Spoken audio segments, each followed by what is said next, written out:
is very familiar with benefits or the benefit process for not only residents but also migrants within this person-specific location. So I want to welcome Court to the panel here. She's a special guest for tonight. Court, how are you doing tonight? Hi, thank you for having me. No, thank you for joining. So, Court, I want to protect again. I know you work for this nonprofit, so I'll let you introduce yourself to the audience here. Is it okay to share your state, or do you want to keep it more Yeah, general? nope, that's fine. Okay, so we can share your state, just not your specific location within the state, correct? Yep. Okay.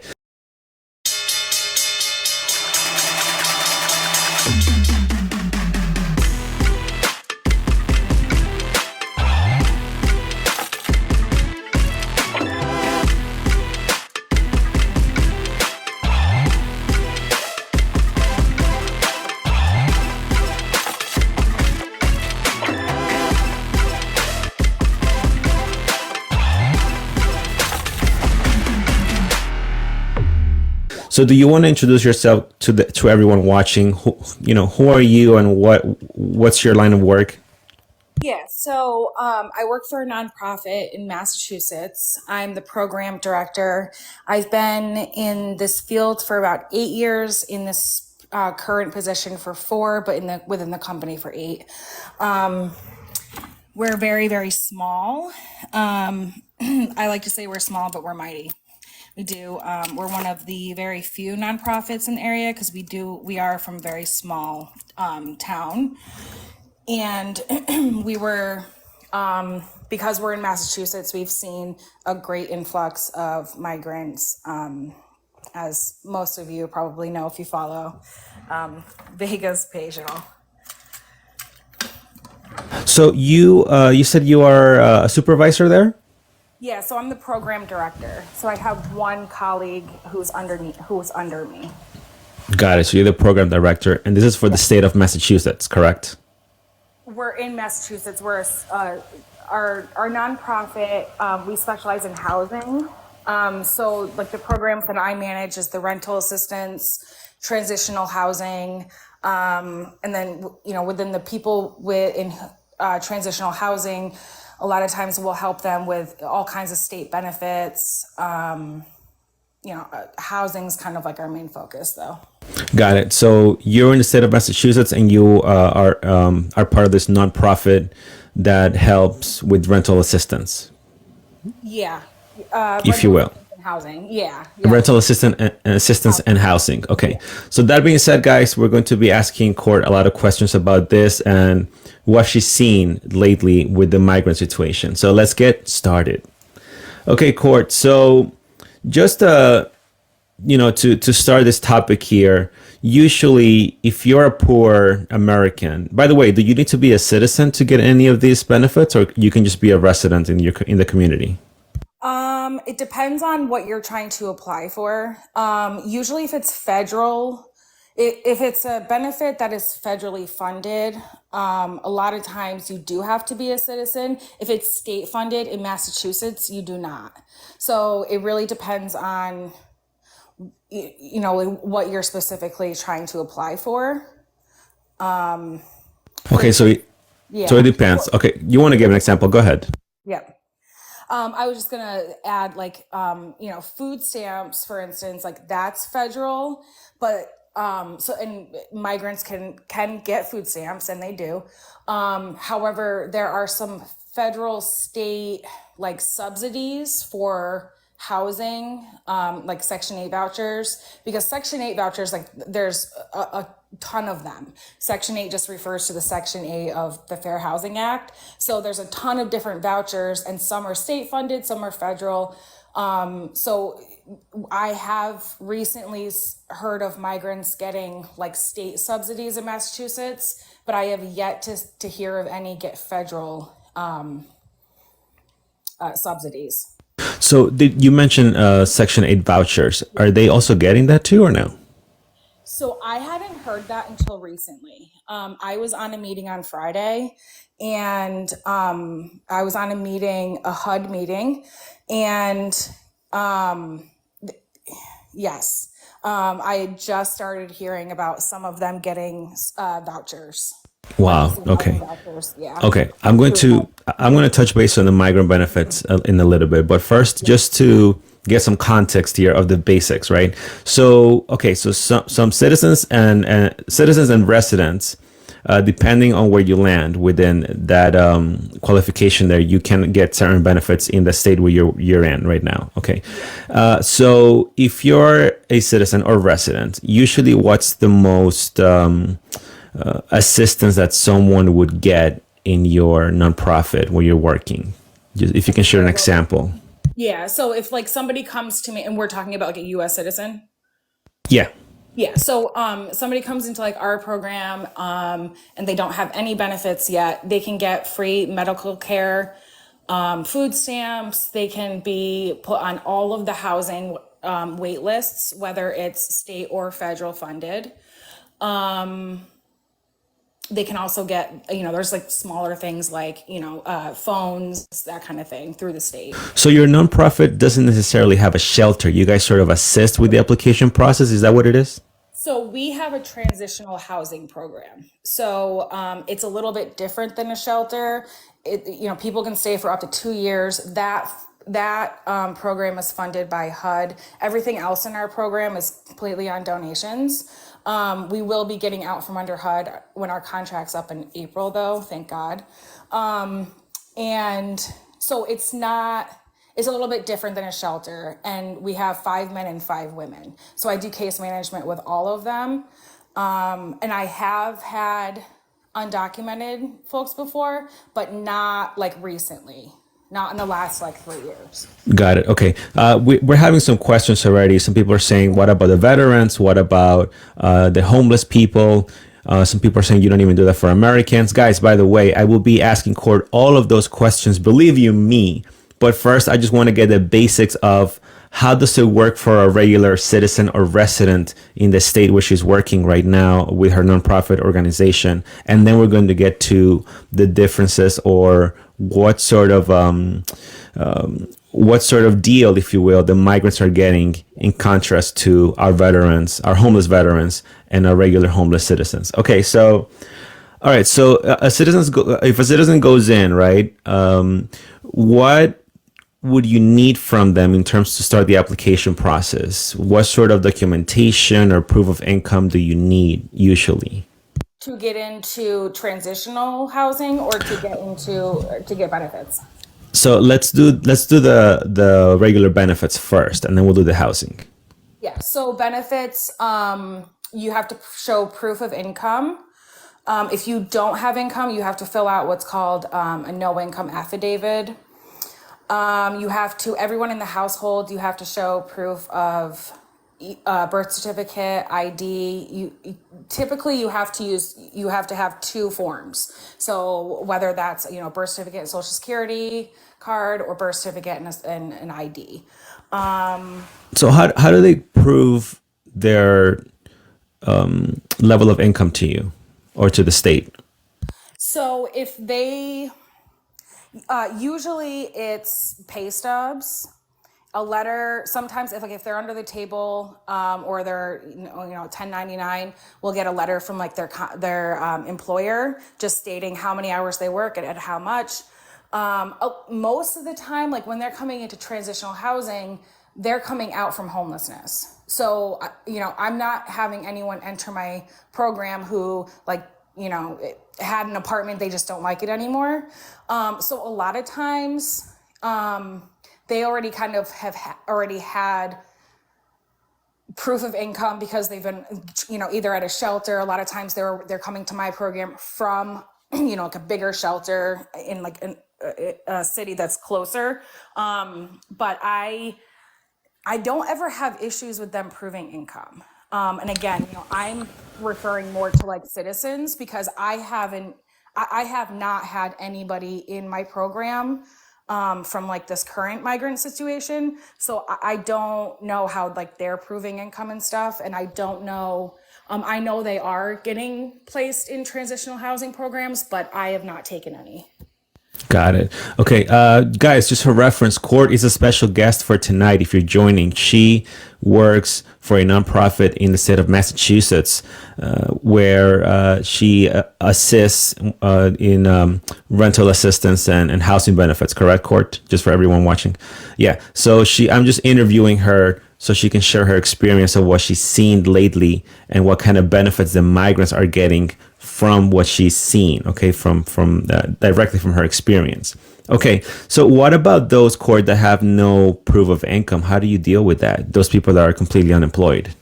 Oh yeah, they just fill out a no income affidavit. It's literally just a form that states that they don't have income. Are you able to verify that? I mean, in the sense, like, let's say I go to your office and say, okay, I'm unemployed, but let's say I am employed. How can you tell if I'm lying or not? Yeah, that happens a lot. No, I can't verify that. We don't have like a hub or a system or anything. I'm not too concerned with that. People who, have income and, they're trying to hide it are usually the ones that like make more, and they're not needing transitional housing. But I have had people in the program because they've wanted to, I'm trying to figure out a way to say this. Do you Where think the state verifies that at some point?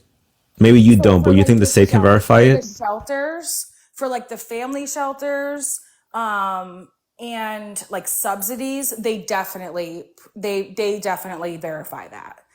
Like if Okay. you were to get a Section 8 voucher, oh yeah, they're going through your bank statements from the last year.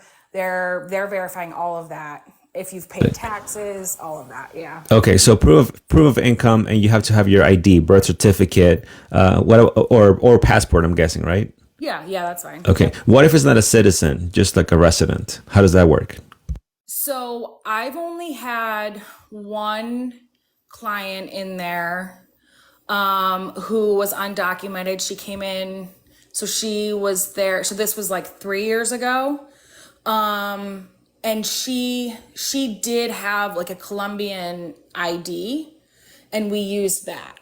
I don't have any way to prove that that's really her, I mean, because I know that there's been discussions about them using IDs that are not real. But I haven't, I can speak for like what I've heard from colleagues and stuff about like the family shelters and when they're applying for, emergency housing through Massachusetts, through like the family shelter, which is state run. What is this before the migrant influx? Like you've seen those sort of IDs No, before? no. So now we're seeing a lot more of them push through without having to show proof of things. Got it. Okay. So yeah. So what if so for a resident they do provide ID, but what about proof of address? Is that required or no? Yes. So not for so for transitional housing, not so much, just because we are federally funded, so it's a little bit different. But I know like so I work, because we're such a small county, every week I have meetings with community partners, and they're like their shelters and like other agencies. And in the past, like if I had a family come in, and I just had this happen last week, if I have a family come in and they're applying for the family shelter, which we don't have one, so I would help them fill out the application for it.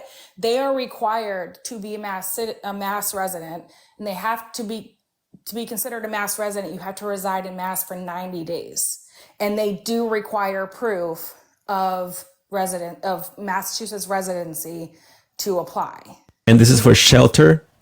Yes, this is for Okay. yes, this is for the shelter. Does Yep. that qualify under transitional housing, or that's different?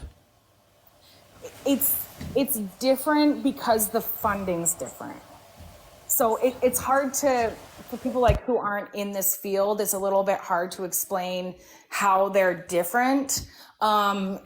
Transitional housing, I mean, essentially you are supposed to be a Mass resident. Yes, you're actually supposed to be like, so when somebody gets placed on the wait list in my transitional housing program, they're on a wait list for my entire county. So there's 2 transitional housing programs. They're put on a wait list for both of them, and they're supposed to be residents of our county. And they do have, There is a wait list. oh yeah, for sure. On average, do you know how long it would take? A year or longer. And what do they get once the application goes through? So for transitional housing, they'll be placed in either my program or the other one in my county. They can stay there for up to 2 years while they find housing. It also puts them. But where do they stay for these 2 years? Yes. Yep. Where do they stay? Like, what type of housing do they get? So so my transitional housing program, they have like their own room, and then it's communal living. So it's shared, living spaces. The other one in the county is, there's usually like 2 or 3 people to a room, and they're much bigger. They have maybe 20 residents, and we have 10.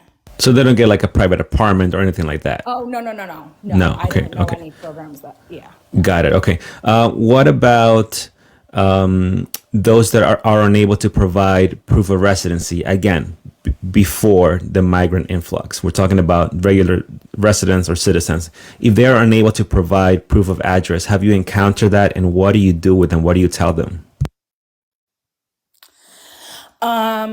So in transitional housing and shelter is going to be much different. So in transitional housing, I have not come across that, only because the people that I've assessed. So like when I have a spot open, I notify HUD and they tell me who I have to take, because that program itself is funded by HUD. So I don't actually have like say in who I have come in. Which is one of the reasons we're trying to get out from under them in April when our contract's up. The shelter is different in that, though. They have say in who they have come in. And so they are supposed to ask for residency, and they're not supposed to place them without proof of residency in Mass. But it is happening. Got it. Okay. So, but typically before, by the way, which ones right now are you seeing migrants apply more? For the transitional housing or the other one? Or is it mixed? The other one, because transitional housing is harder to get into. Okay. And the other one will be named under what? Shelter?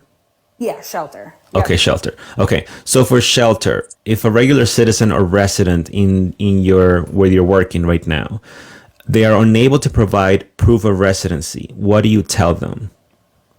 They would not get placed. They would not get placed. So what can they do? This is again before the migrant influx. What can they do to get a sort of, get started? How can they get a proof of residency? You can have a lot of times if they're living on the street, it's hard to prove residency unless you have your mail sent to, a friend or family member. So what I've seen a lot are like doctors notes stating that, this is a patient of mine and I know that they that they stay in this town or that town. That's usually what I've seen. Therapists, Got it. doctors, that kind of thing. Yep. And we can take referrals from other agencies too. Got it. But so you can take referrals, but essentially they would not be placed on the list because they're lacking the proof of address. Correct. Yeah. Okay. And same goes for ID documents. Yeah. Yeah. So if they don't have a birth certificate, can they provide a passport, or does it have to be a birth certificate? Well, it has to be 2 forms. Or 2 forms. Yeah. Like a license and birth certificate kind of thing? Right. Birth certificate, social security card. Yeah. Got it. So just to be clear, if a citizen doesn't have that, what would you tell the citizen? We would have to tell them where to get it, and they'd have to come back. We can hold their app for 30 days. But they wouldn't continue with the application process without those No, it wouldn't go IDs. forward. Interesting. Okay. Yeah. Got it. Okay. So then at what point did you start to see the change of these qualifications? Because you said that you saw, When? Like time wise, you mean? Yeah, like around what So, time? Was it this year or last year? oh, this year. This year, like around 1 month. I'd say about 4 months ago. 4 months ago. Yeah, Okay. 4 months Guys, for ago. those joining, Cord is a nonprofit benefit worker, and I'm interviewing her so she can share some of the experience she's seen in the state of Massachusetts in regards to the migrant getting benefits from some nonprofits and state and federal, if you will, in some particular cases. Okay, so then towards the beginning of the year, you start seeing the influx of migrants in your community. Yeah. What are some of the things when they were applying that you would say shocked you? Like they don't even qualify for these things. And how do you move forward? So, in my particular, so there was quite a few families who were dropped off here. There was 2 buses dropped off here of migrants a couple of months ago. Again, we're a very, very small town. The nearest city is, I wouldn't even consider it a city. So they were bused here from Boston, dropped off. It was midnight, and come to find out, these hotel rooms were reserved by the state, and they had asked local agencies to kind of pick up some of the responsibility because nothing was really set and they just dropped them off. There was nothing set up for like food. There was nothing set up for a point person, none of that. There was no plan. No, there was absolutely no plan. But when you say that the hotels were when you say the hotels were reserved by the state, reserved for who? Migrants. For migrants. So they knew they were coming. They knew they were on the way. So we had, there was a bunch of agencies that put together a task force probably about a month before that. And we knew that there was some talk about them sending some here, but we were never given a date. We just knew that it was probably going to be eventually. So we wanted to kind of have some kind of plan for when that did happen. And the state was paying for this. paying for For the hotel rooms? Yeah, they reserve the rooms until June. Oh So wow. How many rooms? yeah. I'd say there's 26 now because there was only 13 to begin with, and then they rented more because when they first rented, so they just rented a bunch, and then there was 3 that were vacant. And I remember it was like a Friday when I had found out that there was 3 vacant there. And I tried figuring out, I'm like, well, that morning I had a pregnant woman come in, and I was trying to find placement for her somewhere. And When you say pregnant woman, is this a pregnant migrant or pregnant no, resident citizen? a resident, yeah. A resident within your community, okay? Yep. And I was trying to figure out, I'm like, who is the point person for these hotel rooms? Who can I speak to? Like, let's just try to put her there because these are rooms reserved and there's 3 empty. And she was homeless? Yeah, she was homeless. Yep. She was sleeping in her car, and then the battery died. So it wouldn't run anymore. So I had spent that day 3 hours on the phone with Maura Healy's office trying to figure out, if we could place this woman here because you have these rooms that are paid for. And just for those that don't know, Maura Healy is the governor of Massachusetts, correct? Yes. Yeah. Okay. Unfortunately. So I, after being, told to talk to this person and that person, I was eventually told that those rooms were reserved only for migrants in case more migrants had to be sent there. And what happened to the 19-year-old resident? Well, I used our company card and I put her up in a hotel, and I asked for forgiveness from my boss on Monday. I mean, what was I going to do? So you had to take action yourself. I did, yeah. Did you inform the state or the governor's office that this girl had nowhere to go? Yeah. Oh, yeah. What we were told was she has to apply like everyone else. And my complaint with that is that I was talking to the director of another agency who's doing case management with these migrants that were sent here, the families, and not only were not all of them families here, and why they're sending individuals, I have no idea, because we're a right to family shelter for families only. But half of them were from Florida. So they were in Florida, got bused to Boston, and then bused to our town within like that same day. Do you know when they came from Florida? Do you know where those migrants came before that? I don't. At all? No. No, I don't. Interesting. No. But I was a little upset because I'm like, well, I thought, they're supposed to be mass residents, A, and B, they're being, you're telling me that they need to apply, like my pregnant client, she needs to apply for this shelter just like everyone else. And I kept asking them, I'm like, so you're telling me that all of those families applied for the shelter just like anyone else, and they kept saying yes, and that's bullshit. I'm sorry. Oh, sorry, I don't want to swear on you. It's okay. So when they tell you that the 19-year-old pregnant resident has to apply like everyone else, what do they mean by that specifically? They mean that she has to go through the application process with all her documentation in order? Yeah, so she has to go through the application process with all of her documentation.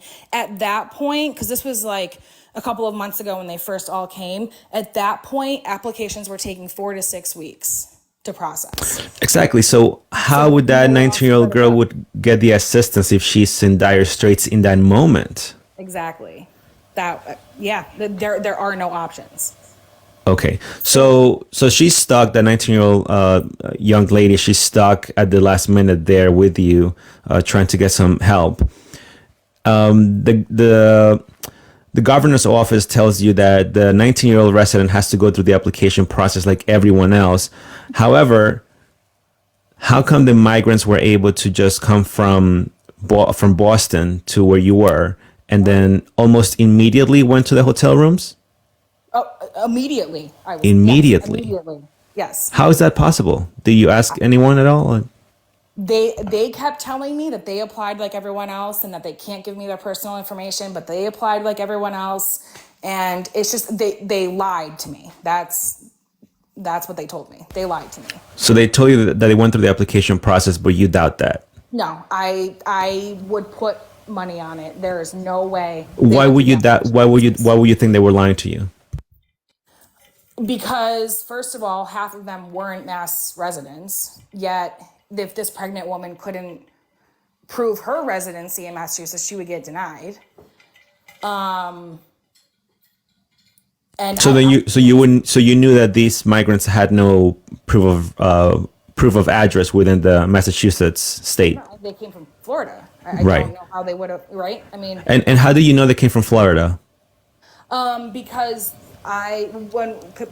like I said, every week we have a meeting with all of the nonprofit workers. Yeah. And the director of the agency that does the case management with the families was telling me all of this, because he's feels the same way I do about the situation. But he was strong-armed really into providing services for them. Got it. And were you able at all to have any form of contact with any of these migrants, any of these families? No, I didn't, but that was my choice. I honestly, seeing this every day, like dealing with people who are homeless in our country who are citizens, and seeing that there is absolutely no available resources for them because resources are just depleted right now, and seeing the migrants get so many more resources, it makes me really angry, to a point that I don't trust that I wouldn't get fired if I were to be more involved with with the process? Yeah, like with the process, because you will make your voice be heard that you're not in agreement with this. Yeah. So like my colleague who's under me, I had asked her to attend. So every 2 weeks she attends like the task force meetings where they discuss the migrant families that were placed here. I just can't even attend those meetings. I just get so angry about it. I feel like there's a lot of people in certain nonprofits where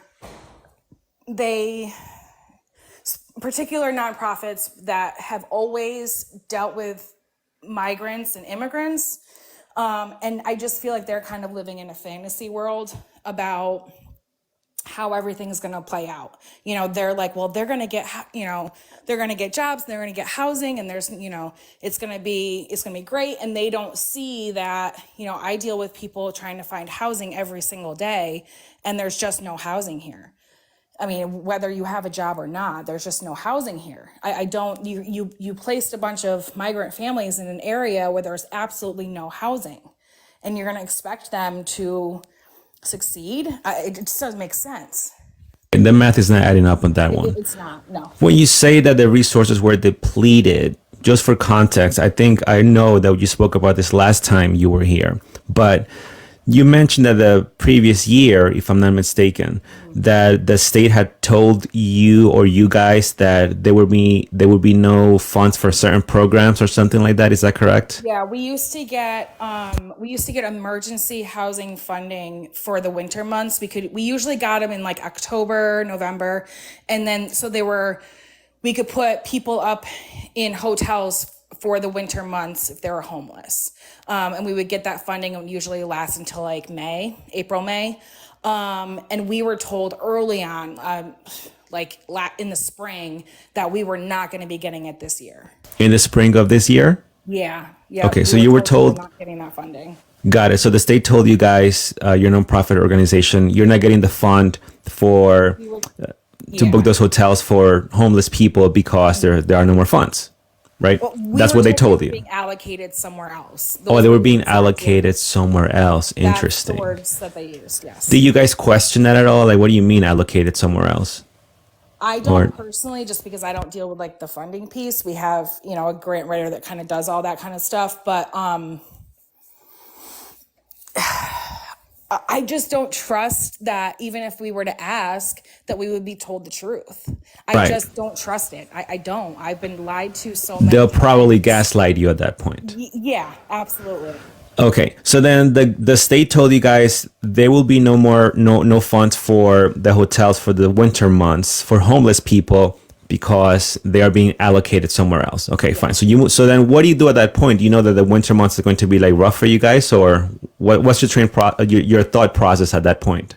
So when we found that out, we had asked our grant writer to find grants and donation, try to get donations for emergency hotel stays. In the past, we would have fundraisers and we would try to fill out, we would try to get grants and stuff for things like oil and electric and, heat, that kind of thing. And this year we had to kind of focus more on the emergency housing. Right, especially because Boston is, Massachusetts is pretty cold in the winter, right?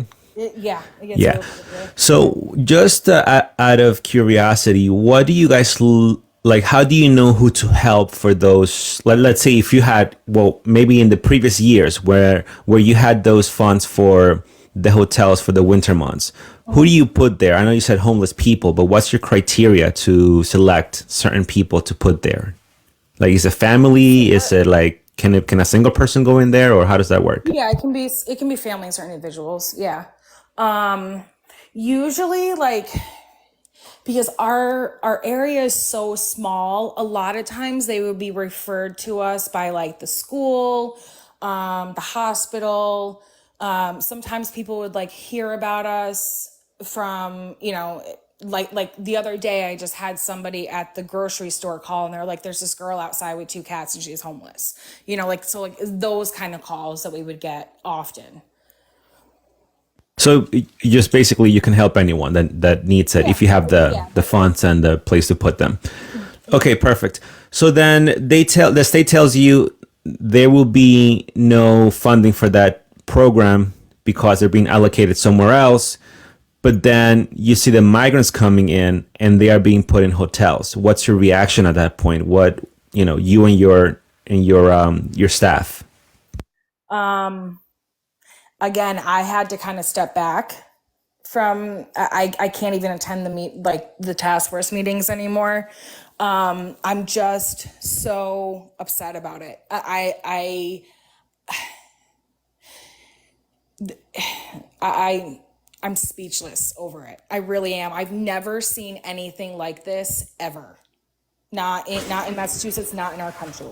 It is Because specifically at that time, you were like, you told me there were be no funds for this sort of yeah, assistance, but well, here you go. There's funds for something that you said we were not going to get before. right, And so right. you probably felt angry and frustrated at that point. Right. And then I was also a little bit angry that the state had asked these non-small profits to use our funding and our resources first before tapping into theirs, which is absurd, especially because if like you realized how small of an area we live in, these nonprofits, I mean, there's 10, there's me and then 9 other people that work at my agency, like small agencies, and then you're asking us to use, and we are completely, except for our transitional housing program, everything else we do at our agency is completely off donations and funds, or and grants. And so to ask, like, we were asked to be the point person for these families for housing, and I said absolutely not. Like, I put my foot down on that, and I was like, there's no way. I'm like, I can't even find people housing here. Like, there's no way I'm going to take on an additional 40 families and try to house them. Are you kidding me? Like, where? So was that around how much they came, like around 40 families Yeah, right now there's like 40. Yep. right now? Are they still in hotels right now, some of them? They're all there. Yeah, there was They're in only hotels. one. Wow. Yeah, there was only one who moved. Like, he had family in the Midwest, so he went there. But all the ones that came here, like, so there was two batches, like two. There was like 23 families, and then the rest came a little bit later. And they're all still in those rooms. What's the criteria for those migrants to get hotels? Does it have to be only family?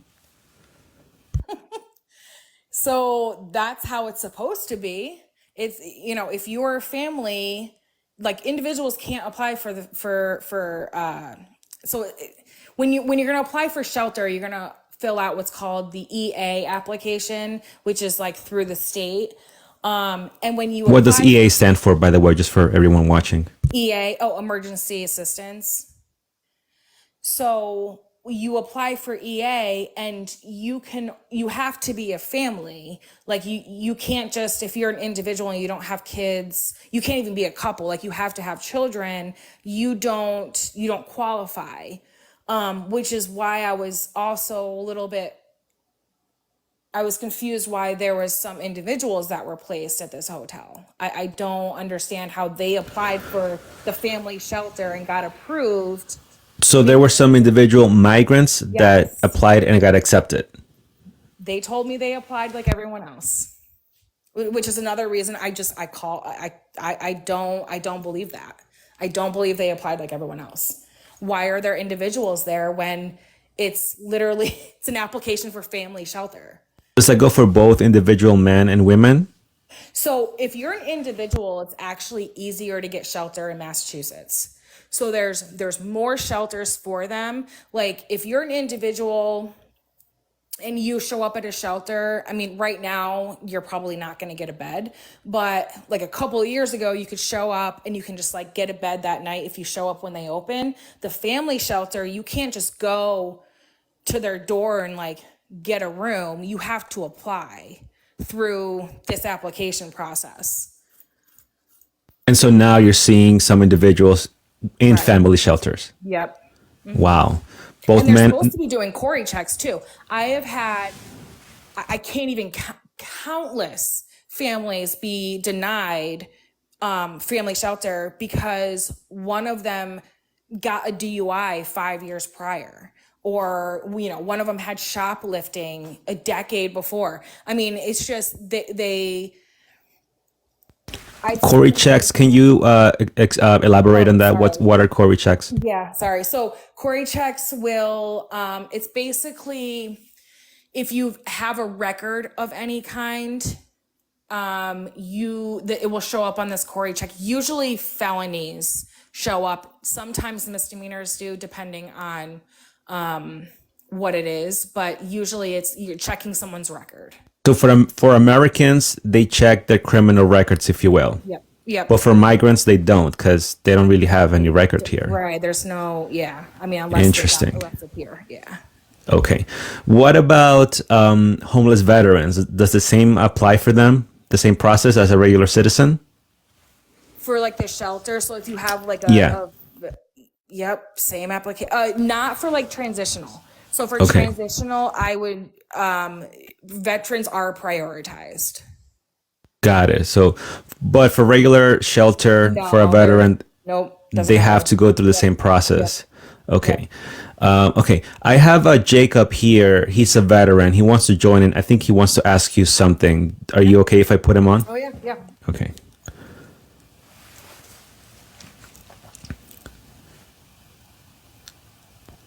Hi, Jacob. Welcome to the panel and thank you for your service. Go ahead. You can ask your question. Thank you. I just caught the last like 2 to 4 minutes of this conversation, so I'm just hearing what her afterthoughts or what she's saying is happening in Massachusetts. So I'm hearing what she's saying is happening in Massachusetts, but I did a different ballpark working as humanitarian aid as a Navy corpsman for the Marine Corps on the border in Texas, and I'm intrigued. Like I'm hearing what she's saying, but I experienced some completely different stuff down there in Texas. Interesting. Do you want to share what you experienced specifically? Um, I'll try to keep it as PG-13 as possible because there's just some things in there that just are very not good. So when we were dealing with situations when like escorts or mules when they would have their groups, so they get caught and they bring them in. Um, when I was down there in 2019, we weren't dealing with what was a lot of the military age men that are currently being seen. I was dealing with a lot of young women and children, Yes. and um, what the problem what we were having is there was this whole debate going on with like what shelters are we providing for them and stuff like that. When I say at any given point in time in a day, when I say a day, I'm talking about 24 hours. We'd have anywhere between 24 and 3,200 migrants crossing the border or being captured and brought to us, and we'd be doing processing of who's tier one, here's tier two, and here's tier three. And what tier one is like, okay, who needs immediate assistance, who needs health care Oh or wow. health assistance, stuff like that. Because a lot of these kids are between the age of I'd say as low as 5 years old all the way to 11, dealing with dehydration, malnutrition, and stuff like that. And they would be processed first, and they would be the pregnant women in a situation. Then tier two would be people who are able, who are doing fine and doing what they're doing, and then the tier three would be the people that were like deemed suspicious or didn't seem right in the group, and then the people who were taking them, it's usually the mules or whoever was escorting them would be in the process, and the tier three would be the ones who were going through ICE and being processed back across the border. Okay, so they will be by tiers then. Wow. That's what we were doing. As when I was with the military, we were, because that's how we classified it. Now I don't know how the border guys do their thing, but when we would be helping them out, we were kind of not on our own program, but we were co-assisting with what they were doing. Got it. Court, so on your end, were there tiers or no? Yes, there was tears on my end. No, I'm asking Court on her end. Oh, Um. So like the transitional housing program, I can speak more to that because like that's the program that I manage. But we only take individuals, and there are certain things that can like prioritize somebody, like if they have a disability, if they're a vet, if they're pregnant, if they are a DV victim, a domestic violent victim. for those who don't know. So it can prioritize somebody, but it doesn't necessarily mean that like they would reserve services any quicker. It would just mean that they would, when there was a space available, they would be kind of bumped up on the list, but it doesn't mean that they would get a spot that day or immediately. Copy on that. Okay. So then, Court, what about the food for the migrants? How does that work? They're giving them hotels. Who's providing the meals? So they didn't have anything in set up when they dropped them off. So there was a few local agencies that went to like our local food pantry, and they got food from there for the families for the next, because like I said, I think this was like a Thursday or a Friday they were dropped off. So they were like going into the weekend. So they had gotten for like a couple of days. And then now I guess they have some kind of contract with our local hospital, and they're giving food to, they're kind of like making, buffet style and just like sending it to the hotels. I've also seen though, that's a really good question that I might want to ask the director of the agency that does the case management, because we're in such a small town. So like where I live, like my place, then there's like a grocery store, and then like maybe not even a mile down the street is like their hotel. And I often see them walking from the grocery store. So I don't know if like they've gotten food stamps at this point, because it's been a couple of months. Or, I mean, they're definitely going to the grocery store. So I don't know if they're given, vouchers, or if they have food stamps at this point, because I know that there's been a lot of people on your show that's spoken about people getting food stamps, but I don't know how long that takes. Got it. Okay. I do want to ask you more on that real quick. Mr. Jacob, do you have any specific question for Court as I move on with the interview here? Regards to this subject. Yeah, no, I'm just trying to understand how they get like the immediate, like it sounds like they're coming from New York to Massachusetts, or are they coming straight to Massachusetts? Yeah, she said that they were coming from Florida, I believe she mentioned earlier. Yeah, there were some that were already in Boston. I don't know where they were before Boston. And then there was almost half of them were Florida, Orlando. So how long have they been my next question is, how long have they been here before they come to you? Yeah, so I know that the ones from Florida hadn't been in Massachusetts. Like they came directly, like they got on a bus to Boston, and then they went directly to where I am, which is like 3 hours away. And then there were some that were already in Boston, but I'm not sure. I don't want to misspeak on that. I'm not sure how long they were. I'm not. Excuse me. My stutter's kicking in.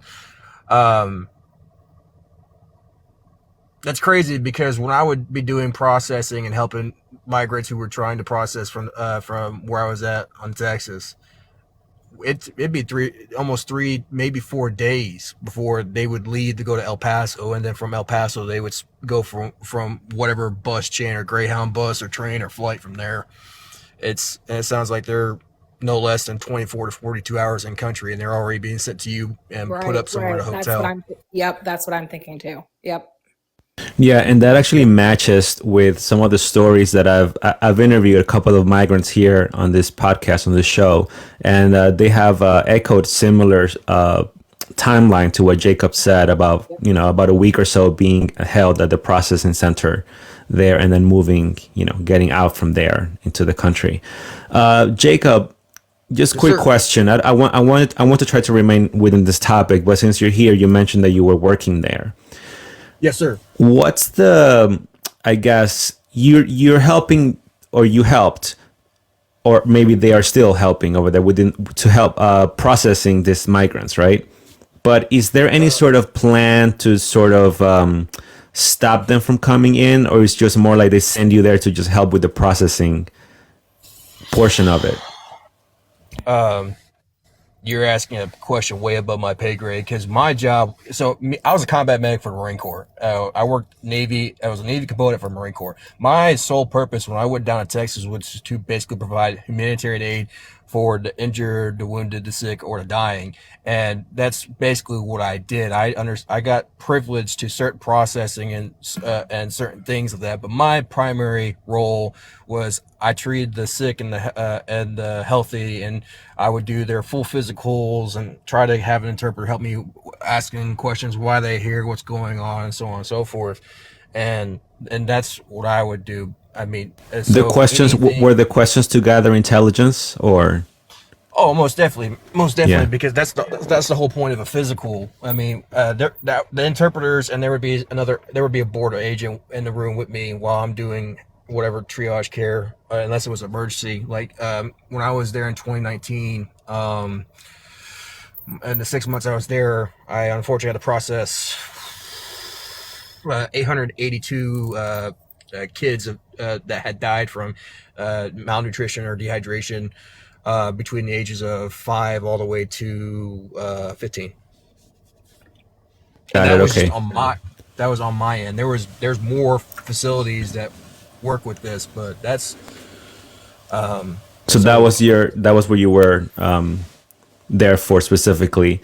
So you never, just because we've seen videos of border patrol agents cutting wires and letting them in because of certain, situations that were happening at the time. So that's why I was trying to see if you maybe knew something as to why they are not trying to stop them completely from coming in.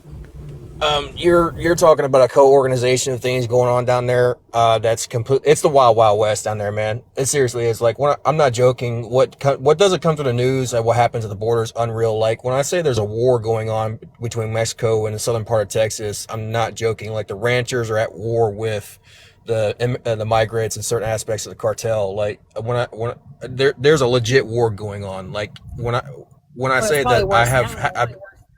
well, I've had phone calls. Like when we would be down, when we'd be getting ready up in the morning, we'd be getting phone calls from ranchers like, "Hey, you need to come pick up these bodies." Wow. Are you I, serious? no, I'm not joking.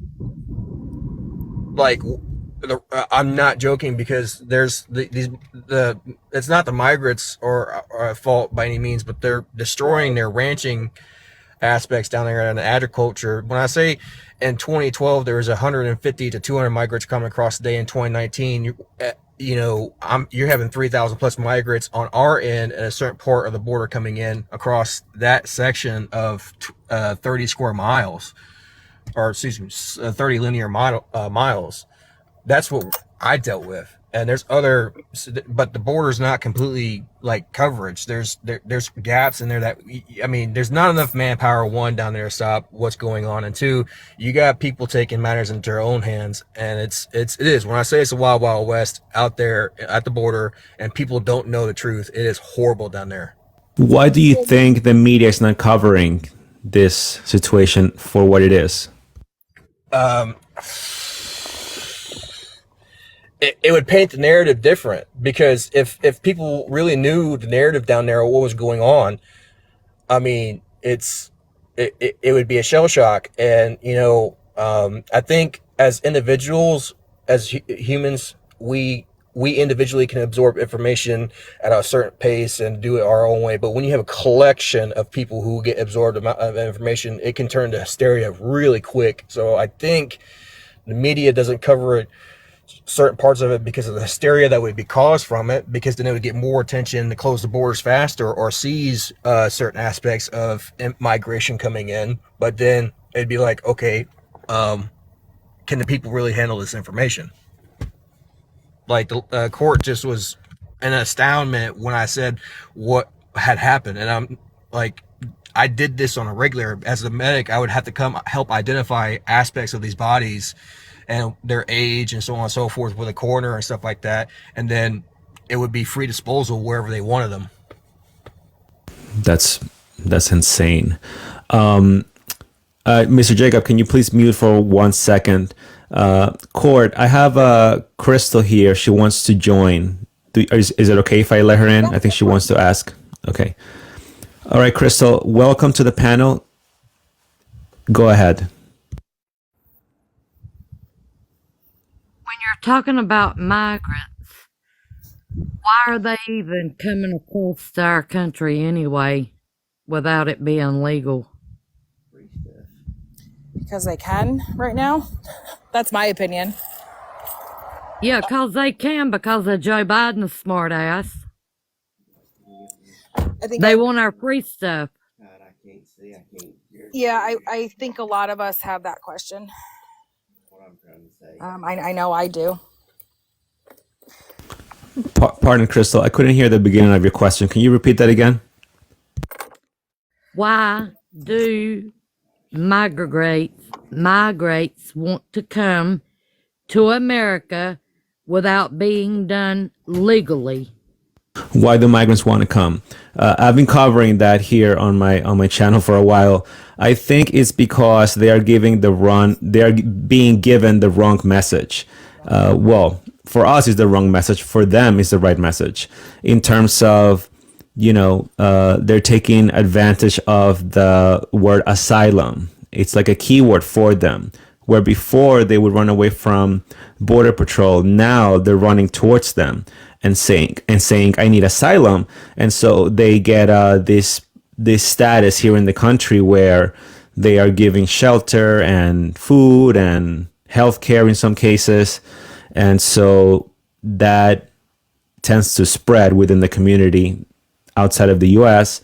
and they tell their family members and their friends, hey, I'm in a hotel, right? They're giving me food and I'm going to get my work permit in 6 months and I'm going to start working, or maybe not working, just keep taking benefits. And yeah, you guys can come here and do the same thing. And so it's just a domino effect, if you will. That's what I think is happening, at least on the lower level in the terms of the migrants communicating amongst themselves. Now, is there a plan above that within the Democratic Party and the government? That's a whole different question. It sure is. Yeah, Joe Biden ought to be beat to death. All right, Krista, I gotta let you go. Thank you for joining here, but I cannot let you say statements like that. I agree that there's a lot of anger and frustration when it comes to what's happening right now, but we got to keep things civilized here. We can't have that kind of talk here. It's very dangerous. Okay. I want to give the word to Mighty. Cord, if you don't mind. I think Mighty wants to ask you a question. Guys, just so you know, Cord is a special guest. She is a nonprofit benefit worker in the state of Massachusetts. And so she's a special guest for tonight. Mighty, go ahead.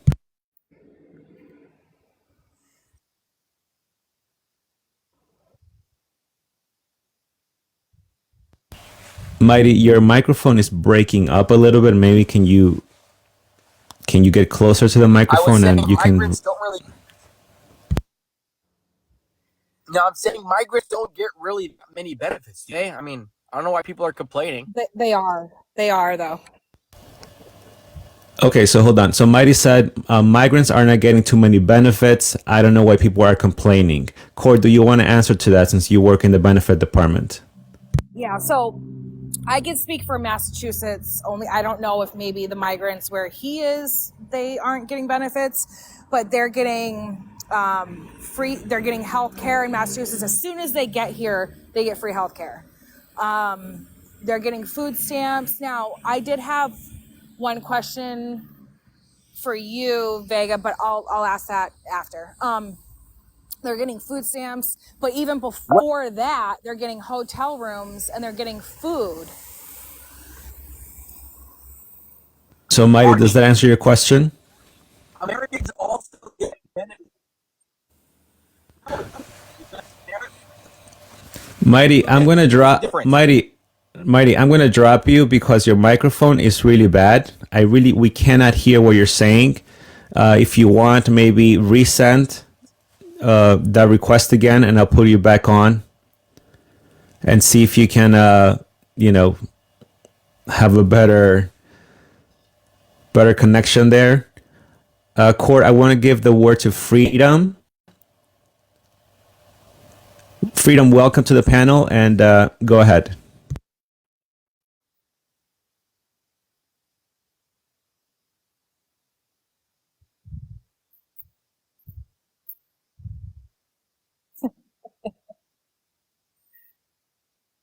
I wish.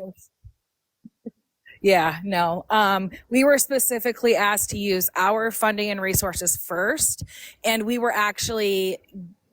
had federal money or state money, sorry, taken away. We found out I don't know if you were here for the whole show, but earlier I had mentioned that we used to get state funding for emergency hotel stays for the winter months, and we were told in the spring that we were not getting those this year, that they were being allocated elsewhere, was all we were told. As of now, you have no word into getting additional assistance in the future. And none of the agencies that are working with the migrant families here anyway, none of them are getting paid for it. The only ones are the hotels, and maybe the hospital. They might be for the food, but I don't know that for sure. But I know for a fact the other agencies that are doing case management with them are not getting extra money for it. Got it. Okay. I want to welcome Mighty back. Let's see if we can hear the question again or his reply. It was a bit. Go ahead, So, Mighty. can you hear me better now? Much better. Yeah. Okay, so what I'm saying is that, yeah, oh, shit, I think it's going down in my bars. I think it's my area. Hold on. What I'm basically saying is that migrants are getting just the same benefits as Americans. I mean, Americans can apply for food stamps. Americans can apply for Medi-Cal if they qualify. Migrants qualify for it. So that's all I'm trying to say here. So, Mighty, just quick question, real quick. How do migrants qualify for it, Mighty? If the benefits are for residents and citizens. Okay, well, guess what? They had to leave a place that they're not able to provide for their family due to economic, geographical reasons, and they migrated to America for a better life, and they're getting benefits because they have no other way to feed. Okay, so even if they don't qualify per certain standards, you're okay that they get those benefits anyway because of what they're running from.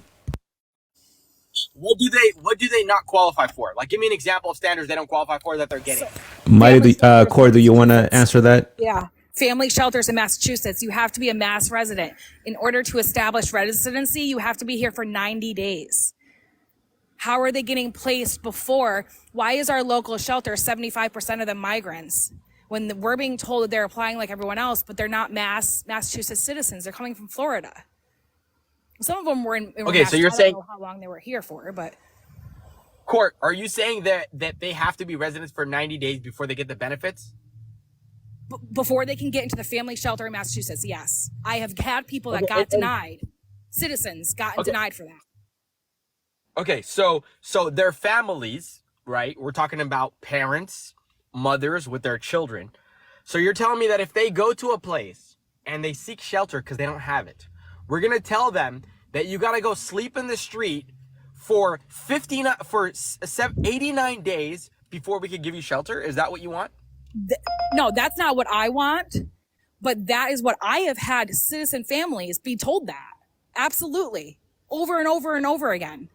I don't work for the state of Massachusetts, but, it's not, my opinion doesn't really count because I'm not the one that makes those calls, but that's the way that it's always been done. So, Court, just to emphasize, have citizens been rejected? Because they can't prove residency? Right. Absolutely. Yes. Okay. Mighty, does that answer your question? Okay, right, but this doesn't really answer it because all it's telling me is that it could be that those people, there was reasons why they got rejected. Maybe there's a reason they got, disqualified. I mean, these migrants. Okay, Court, what was the reason they got rejected, those that you saw? They're told why, and it's because they could not prove residency. People can get denied because they don't have documentation for, like, say I had 2 kids and I only had a birth certificate for one of them and not for the other. I would get denied. Our entire family would get denied. I had that just last week. Yeah, well, right? Because What's that? those people, the ones that are getting denied have a history of being in the United States. These people are migrants that are most of the time undocumented. They had to leave their country because they were not able to feed their kids and their families, and that's why they don't have an excuse. So, Mighty, you're saying that it's okay for an American to get denied because of documentation that they're supposed to have, in contrast to a migrant that has no documentation, so therefore it's okay to let them continue getting the benefits. That's what you're saying? I'm just clarifying. Yeah. Well, I'm not only saying that, which, yes, but I'm not only saying that. I'm saying that I think we're missing the main point. These people, they're not really getting benefits that Americans are not receiving. I just feel like people are talking about migrants as if they're getting, like, some type of benefits that Americans don't get. Americans get Section 8. Americans get food stamps. Americans get Medi-Cal. Americans get all the same benefits they're getting. I mean, what's the problem here? I've never heard of a mass family apply for family shelter and get a hotel for over a year. Never heard of that. Never. And I've been in this field for 8 years. Court, do you think a hotel room is like it's literally a hotel room for a family of 3, 4, No, 5? but I have families sleeping in their cars in tents right now. Okay, No, I don't think that's a solution at all. But Right, that's just one of the issues with this crisis. Okay, Court, families sleeping in the tents versus what? Housing. I mean, everyone wants housing, right? Right, everyone needs housing, but we don't have enough housing for everyone. The migrants so happen to get it first. It could be that they got it first. They applied before, or maybe they qualified, or they're more in need than others. But Mighty, again, how do they qualify if they don't have the proper documentation? Your court just explained to you what's needed to apply. Right, that's a part of the qualification. The fact that they're undocumented, the fact that they came from another country and have no alternative, that's a part of the fact. Yes, there are Americans that do qualify as well, but guess what? Those Americans have an excuse. They've been here, right? They have a track record. We could trace back their history. We know who they are. But these people that are coming here, they're not documented. These aren't people that have an excuse to why they don't have housing. They have literally no alternative. So to that point, how do we know if they're undocumented? We don't know their back history and their stories, whether or not they're coming here into this nation with other agendas or nefarious means, or have other, they have a heinous criminal history. Look, I mean, to that point, you just stated that. So I'm just curious what you think on that. Sure. Like, what bad evil motives does a family have? I mean, these are people that have children. They just want to raise their family. How do we know without knowing who these people are at all, their histories whatsoever? How do we know if they're not part of a crime syndicate? How do we know that they're not here to do identity theft? How do we know that they're not here infiltrating in a different way? I'm just asking the question. I'm not trying to go full tinfoil hat conspiracy, but I'm just saying, right? How do we know? We have no history. We don't know what we're aiding. Yeah, I'm not going to take away from that possibility, but we have to look at ratios at that point. So, Mighty, are you saying that most of these migrants are women and children? Is that where you're coming from? Like what most of them are? I haven't looked at the statistics of. Because in your statement you said, these are women and children that need shelter. So I'm asking you if that's what you think most of them are, women and children. I'm not sure. You stated it yourself. I wouldn't say most of them are, because I haven't looked into it, but I'm under the assumption that there is a good amount of families, single mothers, and children alongside the migrants that are coming here. And how do you get that assumption? Is it because you've seen it on television? Well, I mean, I'm thinking about the fact that, the benefit, like, for example, the food No, but stamps. how do you know you get? How do you get that assumption? Do you live by the border, or are you getting that information from the media? Well, I live close to a border, yes. So you've seen yourself, mother and children, mainly. No, not necessarily. So I'm I'm I'm not. just asking, where are you getting this idea from then? If it's not you personally, where are you getting this assumption from? That's a fair question. I'm not going to take that question from you. It's a fair question, and I'm just under the assumption that there are a good amount of mothers and children Okay, from where? I got to press you on this because you brought it up. From where are you getting this assumption from? Who's telling you this, or where do you read this, or where do you see it?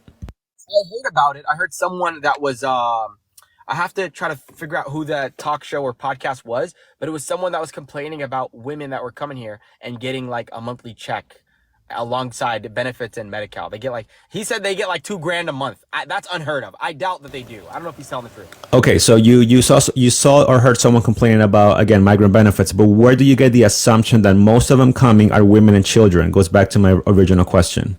Well, because when I hear about What the sort whole of source do you have? yeah. So like I just mentioned, I don't know the name of the guy that was talking about it on social media, but usually when I hear people talking about the subject, they do refer to families. And one of the arguments that I heard is that they're giving a single mother $2,000 a month and benefits. So I was under the impression that people were complaining about how much they're giving families. So I was under the impression Okay, that but you're not answering my question though. My question was, where are you getting this assumption that most of the migrants coming in are women and children? just hearing people talk about it. Just hearing people talk about it. Yeah, yeah. Okay, so no specific source where you can verify this. Well, I mean, people are talking about it, so it must be true, right? That people are complaining about. Not necessarily. I mean, I wouldn't trust that. Then what do you trust? This, speaking to people that are on the scene, that are looking at it and verifying with certain sources like local news. Local news have reported. Have you seen, by the way, that there's a lot of military H men coming through? Military H men? Yeah, there's a lot of them coming through What the what border. does military H men mean? What is that? Young, strong men. For work? They're coming for work. Yes. Okay, so you know that there are some men coming as well. Yes, of course, of course. Okay, I'm aware of that. okay. I want to give the word to Blurred. Go ahead, Blurred. So yeah, I was in your live like I think a couple of days ago or maybe last week, and my phone died. So sorry about that. But I was my whole view on this is that I agree that people shouldn't be upset that migrants are, staying in a hotel, because staying in a hotel, especially if you have a family, is not a benefit. It's they need help. And if you're looking at it in a way where it's like people who live there can't get in a hotel, I'm sure there can be some hotel around. It's not the only hotel in the entire area. I'm sure if, as far as the documents go, to me, it just doesn't make any sense that somebody without documents can get the hotel versus someone with documents. It just doesn't make any sense on that level to me. If that's the case, then that's not the problem of the migrants. That's the problem of the people who run the hotel. And that can be taken up. I have an issue with that, but that's not the issue of the people who are living in the hotel. No, Blurred. I think what you're saying is that we are sort of attacking the migrants, if you will. That's not what the conversation is. Court is a special guest for tonight. She works for a nonprofit benefit program in the state of Massachusetts, and she's sharing her experience as to how migrants are getting bumped in front of citizens when it comes to certain benefits. So, although it may seem that way, that we are, focusing on the migrants, it's more on how the state and the federal government and or the higher ups, if you will, are making decisions to allow this to happen.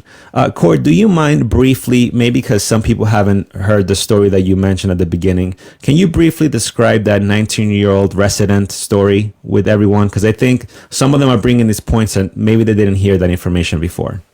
Yeah, so at the local, so there's two local hotels that were rented out for migrant families. And I had heard from someone at the hotel or someone that works at the hospital that there was 3 rooms that were vacant. And that morning I had a pregnant 19-year-old woman come into my office. Resident, correct? Yes, she's a citizen, U.S. or Massachusetts resident, and she was homeless, had absolutely nowhere to go. So I had tried to find out who the point person was at this hotel. Like, who do I talk to about getting her into that room? Because I believe it was like a Thursday or a Friday. Like, it was going into a weekend, and after like calling a bunch of people, I ended up calling Maura Healey's office, who's the governor of Massachusetts. And after talking to people for 3 hours, I was told by 2 different people that I could not put this woman in one of those rooms because they are reserved in case they needed to send more migrant families. So the 19-year-old citizen ended up in a hotel that the weekend or no? No, she did, but because our agency paid for it with donations. Not because of the state, right? No, right. I was So told it's that true. she had to What I apply was, like yeah. everyone else. So like I Okay. said, there was other hotels that she could have went to, and she made it to an She had hotel. no So money. No, she made also, so the fact was that she had no money. That was the real fact, right? She had no money. Correct. She's a homeless citizen. Correct. There we have it. We have it what? What do you mean that we have it? Hold on. Mighty, what do you mean that we have it? Please elaborate. What do you mean? So there was other hotels. If you like, okay, here's the problem that I find in this country. When it comes to homeless people, nobody cares at all, especially on the right, especially the Republicans, especially the people who are on the far right. They don't care. Every time it's bootstraps, right? That is all I hear. So when it comes to migrants coming to the country, all of a sudden everybody wants to care about the natives. It is completely contradicting to everything that they stand for. Mighty, I think you're missing the point. What court? That is the point. That literally is the point. No, For we're not. homeless, you're talking about Hold a on. homeless Let me woman. finish. Let me finish. We're not talking about whether the right cares or not about homeless people, or anyone cares about homeless people. That's not the point. The point is, in this particular story, a 19-year-old pregnant American homeless person was not able to get shelter from the state, but migrants were in that particular case. Are you okay with that? No, nobody's okay with that. Nobody's Okay. okay for the reasons you're not okay with it. I'm not okay for the reasons you're not okay with it. I'm not saying that I am against it because the migrant got it and not the resident. I'm upset that the person native didn't get it. And I would also Well, Mighty, be I'm a little bit upset if- confused because Wait, earlier. let me finish so you can understand. Let me ahead. help you understand. So I'm upset that when it comes to people who are homeless, I believe that they both should get it. It shouldn't be like, oh, this person over that person, because that's the problem. We shouldn't not see somebody over here who's a migrant who also has a kid and is a 19-year-old who's in that same hotel not getting. We shouldn't not see them as a human in the same situation the other woman who is a native. Like, they both need the help. Yeah, but there's a process, right? And that's what I asked you earlier. No, that's the issue. There's the process. They're both freaking homeless and they both should get the shelter. I don't understand why that logic isn't sinking in. Yeah, you're not getting the point. That's why I'm saying I'm confused. And because earlier I told you there's an application process where citizens go through a certain requirements, and they're not waived those requirements. Like you said, because they're human and they're homeless. They're not waived those requirements. No, let me finish. They're not waived those requirements. They're not looking at it like you're looking at it. Oh, they're humans. Just let them through. No, they go through a process and they have to fulfill those requirements as citizens. Migrants are being waived those requirements. So the argument is that it's not fair for one group to get those benefits and the other group that live here are being asked those requirements. I asked you earlier and your answer was that for you that's correct because the Americans have no excuse as to why they shouldn't have documentation because they are here. So that's why I'm confused, because now you're saying that it's not okay. What happened to the 19-year-old lady? Because I said I'm not agreeing with your point. Wait, can you hear me? Can you hear me real quick? I can hear you. Okay, so yeah, I'm not agreeing for the same reasons you're agreeing. So use the example wrong. I said that I'm not okay with the natives getting it and the migrants not getting it. If, like I said, both of them should get it. Those requirements that you said should be the requirements, that's where we differ. There should not be, oh, well, you don't have this or you don't have that. And you're saying that's not what they do. They should have them both. There should not be one over the other. And I'm not agreeing with you that the native person should get the hotel and the migrant shouldn't, because the native has their requirements, therefore they should get in. No, they should both get in. Especially, I think there's like this superiority when those requirements come into play, that, oh, I'm native, I've been here for 90 days and I happen to fall on hard times. That's cool. You should get there. Both should be able to get the hotel. So can And you like I explain said what you said earlier? Because you said just that this the last thing, Americans just have this no last thing. excuse. What do you mean by that? No. As I was speaking, I was talking about the right. That wasn't from me. That's what I think you didn't hear me. I was speaking about how the American right has created this idea that people who are homeless should just pull up their bootstraps. That's not coming from me. That's coming from the right. Okay, so what you're painting is a perfect world where everyone will get sheltered. That's not how it works, right? It should work, and it's not hard to make that work. You should understand that and pushing for that, instead of making it like, oh, a perfect world. That is not far reach. Not far reach in this country, not far reach in the richest country in the world. Come on now.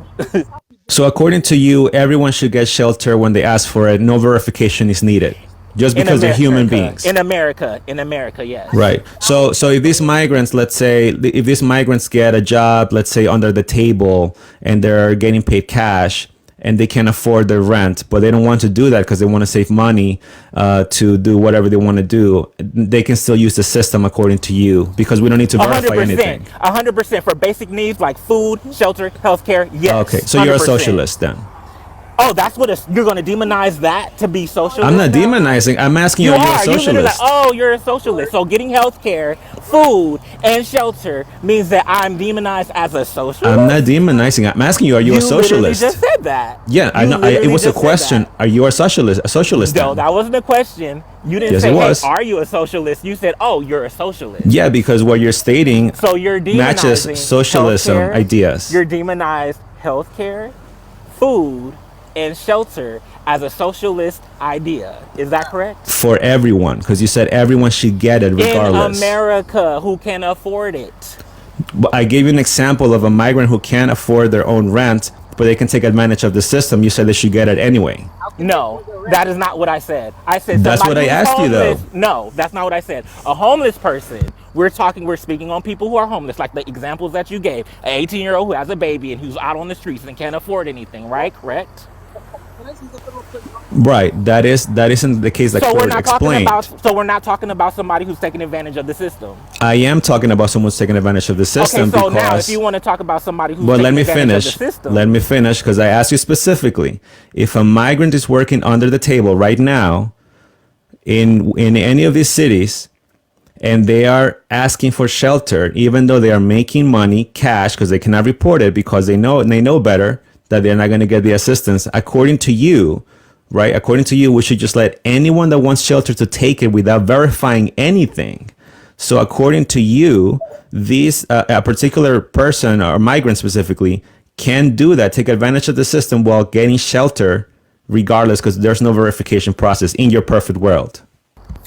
see, that's the term I don't like. I don't like you calling it a perfect world, because we can agree that in the richest country in America, we can afford anybody who's homeless to have shelter, food, the basic needs. We're not asking anything out of ordinary. We're not saying, hey, let's go get a TV for free. We got this voucher. Now we can get all these kitchen appliances. We're literally talking about the basic needs: shelter, healthcare, and food. If you can't, as a country, afford the basic needs for the homeless people in America, then what the hell are you doing? That's why we're so upset about the migrants and not having it for the natives in this country, because we're so focused on the wrong thing. If you want people in America to get the basic needs, then that's what we should be fighting for. But when we do, guess what happens? These Americans just need to pull up their bootstraps. So when we have another group of people who actually help themselves and get what they need, now everybody's got their hands up. So we are fighting the wrong people. The wrong questions are being asked. I'm sorry. Got it. So then, according to you, Hold on, Vega. If the migrants wanna avoid, letting people know how much they're getting paid to still get the benefits and also get paid under table, you know what? More power to them. The billionaires do that all the time. Nobody cares. They're just taking advantage of it. Yes. hold on, one person at a time. Go ahead, Mighty. One person at a time. Yeah, look, if a migrant wants to come to this country, reap all the benefits, and know that the system is in his favor, and then get a job under table and put some cash in his pocket while living for free and stack up money, send it home, build a house back in his country, take care of his family back home, help his children back home, whatever it might be, maybe get another girlfriend, whatever he wants. You know what? More power to that migrant. You applaud that. What? You applaud that. Other races do it. Other races do it. Hold on. You already spoke. Let's let Mighty answer. Go ahead. It's not that I applaud it. It's human nature. I mean, the guy is doing what is in his best interest, and more power to him. I'm not going to hate on him because billionaires do that too. Why do you think the tax code, the largest part of the tax code, is how to avoid paying taxes? The billionaires hire lawyers, they hire bankers to help them not pay taxes. So this Are you talking about billionaires like Jeff Bezos, correct? the ones that employ thousands of people in the country?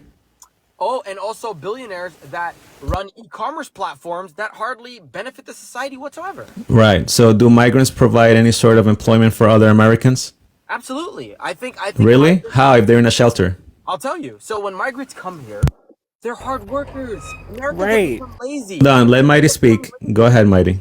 Look, Americans today, they demand too much. They want too much. Corporations prefer migrants. Migrants come here, they're willing to work, they're willing to take any wage, they don't complain about working conditions, they'll take whatever they can get because they've been raised in poverty. So they come here, and guess what? They're producing more than what you could produce. So don't hate on them, just work harder. So migrants are producing more than I can produce. Not right now, but they will eventually. Eventually. Okay. Freedom, do you have anything to say about these statements here? Yeah, I do, and I think it brings up a good question for court too. And I was thinking about this before. So, how easy, hypothetically, if I were to go into your organization or a similar one or one of the agencies that you work with, I'm a citizen, but let's say I'm in dire straits and I need assistance, and knowing that someone who has less documentation than me, and I just want to lie and say that I came in from another country, how easy do you think it would be for me to get the benefits over another person that's already a citizen? If you were to say that you were over here like as a migrant, you would absolutely, it would be easier for you, 100%. No, I'm straight up saying if I walked in and lied and I just said, hey, I know that I can get through this a little bit better. I can get a hotel room and I can get this. And I just basically denounce my citizenship and I lie and say that I came from another country. Do you think that I'll be helped out faster? I don't think you'd be believed. I don't know. I probably Why wouldn't he be I'm gonna believed, real. Court? I'd have to dye some hair and for me, but there's plenty of other people that They would probably ask you a I lot think more have questions. a little more complexion than I do. Yeah, I wouldn't be able to do that. But I'm saying if another person wanted to do that and just, hey, I don't have the documentation because I'm from another country, Right. and they're just straight up lying. Do you think that we're you can't opening prove up that. for more of that fraud, right? Yeah, because Yep. there's no way to prove that I didn't come in from another country, even if I already am here. Right. Right. Absolutely right.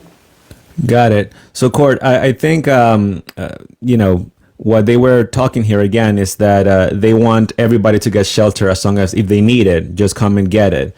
But Go ahead.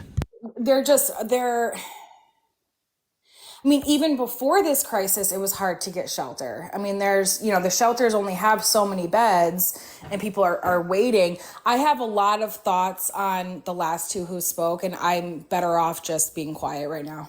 Thank you. Okay, I want to give the word to Millie. Welcome to the panel. Go ahead.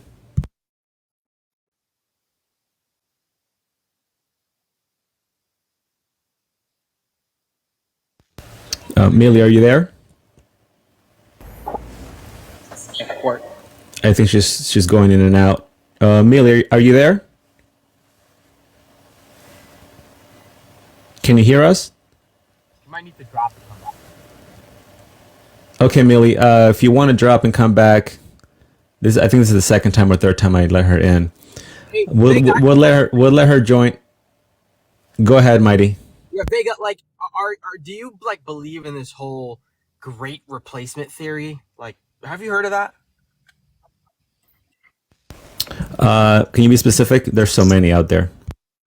Like the one that Vivek Ramaswamy, whatever, the one he just talked about, like how the right is talking about the great replacement theory, and people are just debunking it as, and people are debunking it as like a conspiracy theory, like how they're Look, I don't like to get into too many conspiracy theories because I'm a data person, so I like facts, I like data, I like what I see, I like what I can verify.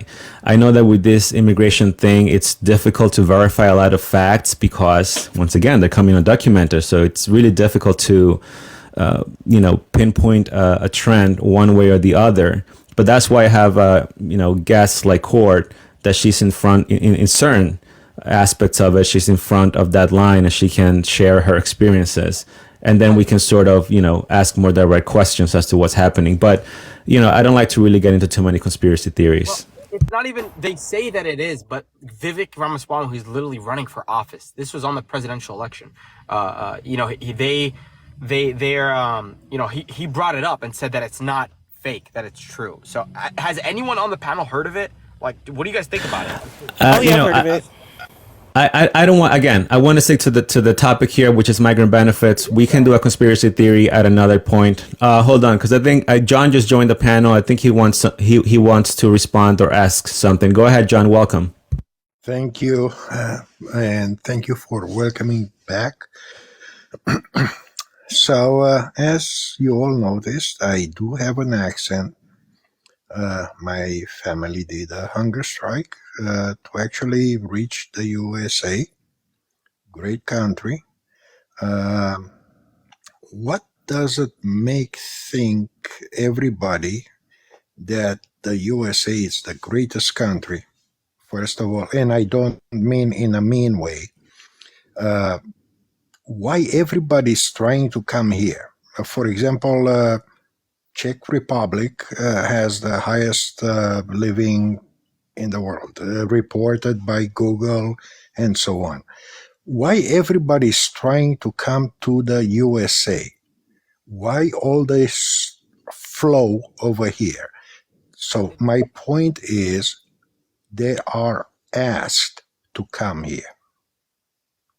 And on the other hand, we have vets, we have poor families, we have poor people that we need to take care of, but we're not doing that. We're actually, what is it now, 10 million people that we're taking in, and we give them, as reported in the news, LA actually have the first migrants, which are actually illegals by law, and I'm talking by law, they became police officers. That's great. They're working. Right. They got a job. I mean, what's wrong with them getting a job? Don't hate the game. These people are doing what's best for them, and they're taking advantage. More power to them. By law, you're not allowed to have a gun in the USA. Can we try to avoid that word, John? Let's say pew instead, please, to protect the life. Sound like a lot of me if they have one. Yo, Vega, thank you for letting me into your live, man. This is very, very interesting, man. I was listening for a couple of minutes, man. I had to jump in. Thank you. Okay, I want to give the word to Sammy. Go ahead, Sammy. Welcome to the panel. Man, thank you again, brother. John, you asked the question, why do people want to come to America? Why do people risk their lives to come to America? And it's so amazing that it's been so simple. I've been telling people this for 35 years, maybe even 40 years. It's so simple. America is one of the only countries in the world that you can actually, well, okay, I'm going to say it a different way. The American dream, when you're born and raised in America, and it's been indoctrinated into us, and we've been seduced to believe you go to school, get a good education, get a good job. If you don't go to school, then would work hard to get a good job and buy a house, 2 cars in the garage, 2.5 kids. That's been the perennial American dream, and we would all agree with that. But that's if you're an American. If you're not American, coming from another part of the world, want to come to the United States to utilize the free market system, start a business, and still obtain the American dream to be your own boss. When, I don't know what, I'm from New York City. I don't know what is in other parts of the country except the places I've been. We all see a lot of quote unquote non-Americans, immigrants with little mom and pop shops, whether it's the hot dog cart, the food vendor, the whole 9 yards. That's their American dream. The American dream is true entrepreneurialism. Yes, but that doesn't mean illegal. The big difference that we're talking about right now is we're calling them migrants. I mean, I know families that wait for 10 years to get a visa to come here. John, what you have to understand. 10 years? 10 Yeah. years? Come on now. Like, come on. No, 10 no, years. serious. No. Hold on. It's not that I don't believe them. That's real. I'm just saying that It's hard to believe. It's no, hard to no. believe. No, it's not that I don't believe them. My whole thing is that you expect everybody to want to wait 10 years to start their life. You got to have some understanding about that. 10 Well, yeah, years. but they're all vented. They're all checked. 10 They're years, still bro. waiting. That's I'm actually happy some people didn't have to wait that long. More power to the migrants, man. So what? 100%. It's 10 years. Okay, How hold can on. you sorry. Okay, hold on. So, Mighty, so you said more power to the migrants because they skipped the line in front of other immigrants that are waiting? Look, if I didn't have no option, and if my family were hungry, and I didn't have a job opportunity and a way to feed them, I would definitely take any means to offer them that. And Okay, so hold on. So can you answer the question? So you said more power to the migrants because they skipped the line in front of other immigrants that are waiting to enter the right way? I mean, they're allowed to. So, Vega, yeah. put it this way. Hold on. I'm asking Mighty. So Mighty, more power to the migrants then? Well, we're empowering them, right? Because our tax dollars. No, are but the ones you that- specifically said more power to the migrants when John shared about the 10 years. Some immigrants are waiting 10 years, which is true, by the way. I have a family member that waited over 10 years. So I'm asking you, more power to the migrants, that's what you said. So is that, I just verifying that that's correct. You said more power to the migrants because they're able to skip the line in front of those that are waiting. Right. You know why I'm saying that is because I like to. So you said yes. Yes, they succeeded. I'm happy Okay, they so you said yes. Oh, you want to verify that? We shouldn't have a system that allows people Vega, to wait that's a hell 10 of a years. question. We Hell of a shouldn't question, Vega. we shouldn't allow them to wait 10 years. That it's not the problem with us for wanting them to succeed at coming into America. Exactly. 10 years is too long. Okay, Blender, it's Blender, right? Am I saying it correctly? It's blurred, like Oh, blurred. vision. Oh, sorry. Okay, blurred. Blurred. Yes, that's correct. We discussed here in the streams here how the immigration process is pretty much a disaster, no doubt about it. But that doesn't negate the fact that there are a lot of immigrants that are waiting long periods of times, paying thousands of dollars to enter the country the right way, and as you can see, a lot of them are still waiting, and we have migrants that are just skipping the line and they're entering without paying any fees or verifying any documentation whatsoever. So that's not fair at all. It's not, but who has that much money and who has that much time to guarantee somebody has that much time and money to instantly just be like, oh yeah, just wait 10 years and have $1,000? Like, no, bro, that's not. Well, it's not always for 10 every years. single person. It's not always. So if it happens Hold to on, be Mighty. 10 years, Let him speak. Go ahead. so if it happens to be 10 years, Like, everybody is in 10 years, but if it happens to be 10 years, we're supposed to just imagine the furthest it could be and just put that on every single person. Like, do you think every American is going to wait 10 years to go to one place to the next in an opportunity? It's just unrealistic. Yeah, blurred. So it's not every application is not 10 years. That was an example that John brought up. Some could be, a year can be, some could be 5 years. It depends. Some could be 3 years. That was just an example. So it depends on your case. But what I'm saying is that regardless, people have to wait the line because that's the process we have right now. Now, that we want to modify it and make it better and faster, absolutely. But even if we did, a lot of these individuals that are crossing the border right now would not qualify anyway. Because why? Because hold on, because he asked me a question. Because of financial status, because of they check your healthcare record as well. Also, because when it comes to their case of asylum, we've seen that most of these are not valid asylum cases. So right wouldn't there, you agree? So wouldn't you agree, since most, like you said, most of them wouldn't qualify because of correct. those situations? So then it just completely destroys your argument, because No, you're it upset doesn't. of the fairness. You're upset of the fairness of the people who are coming over illegally. Yet we don't have a system that allows them to come over legally. Yeah. If most of them are coming over and would be denied, Right, they would be denied entry. right? Most of Can them I So would. can if I most answer of that them, real quick? Look, let me Hold on, actually. hold on. Let Blurt finish the question. Go ahead. Finalize your point so I so can answer. The point. no, that was it. That was my Yeah, point. Like, I'm you just gonna can't. add to that. Yeah, go Let ahead. him finalize Yeah, his because point. Go ahead. right, but Blurred is done. But like, I was just gonna add to what Blurred said. Blurred, basically, just to add to that. Also, let's keep in mind, guys, everybody here that has an issue with this, all the years that we were comfortably sitting at homes on our couches, paying our taxes dutifully, right? While American foreign policy was demolishing the economies of nations such like the ones that are sending migrants to this country. It's our fault, it's not theirs. And honestly, we're paying back for all the taxes that we have paid for what we did to those people's nations and destabilized their geography. Thank you. That's what we're paying for now. So don't get Okay, so mad. let's go by parts because there's two different points. So Blurred, just to respond to your point, yeah, most of them will be denied. That's correct because they will be checked. The criminal records, backgrounds will be checked. Their financial status will be checked, so they wouldn't qualify automatically, and their asylum cases would be thoroughly checked. Asylum So with doesn't that being mean. said, Hold on, how let can me you be finish because mad?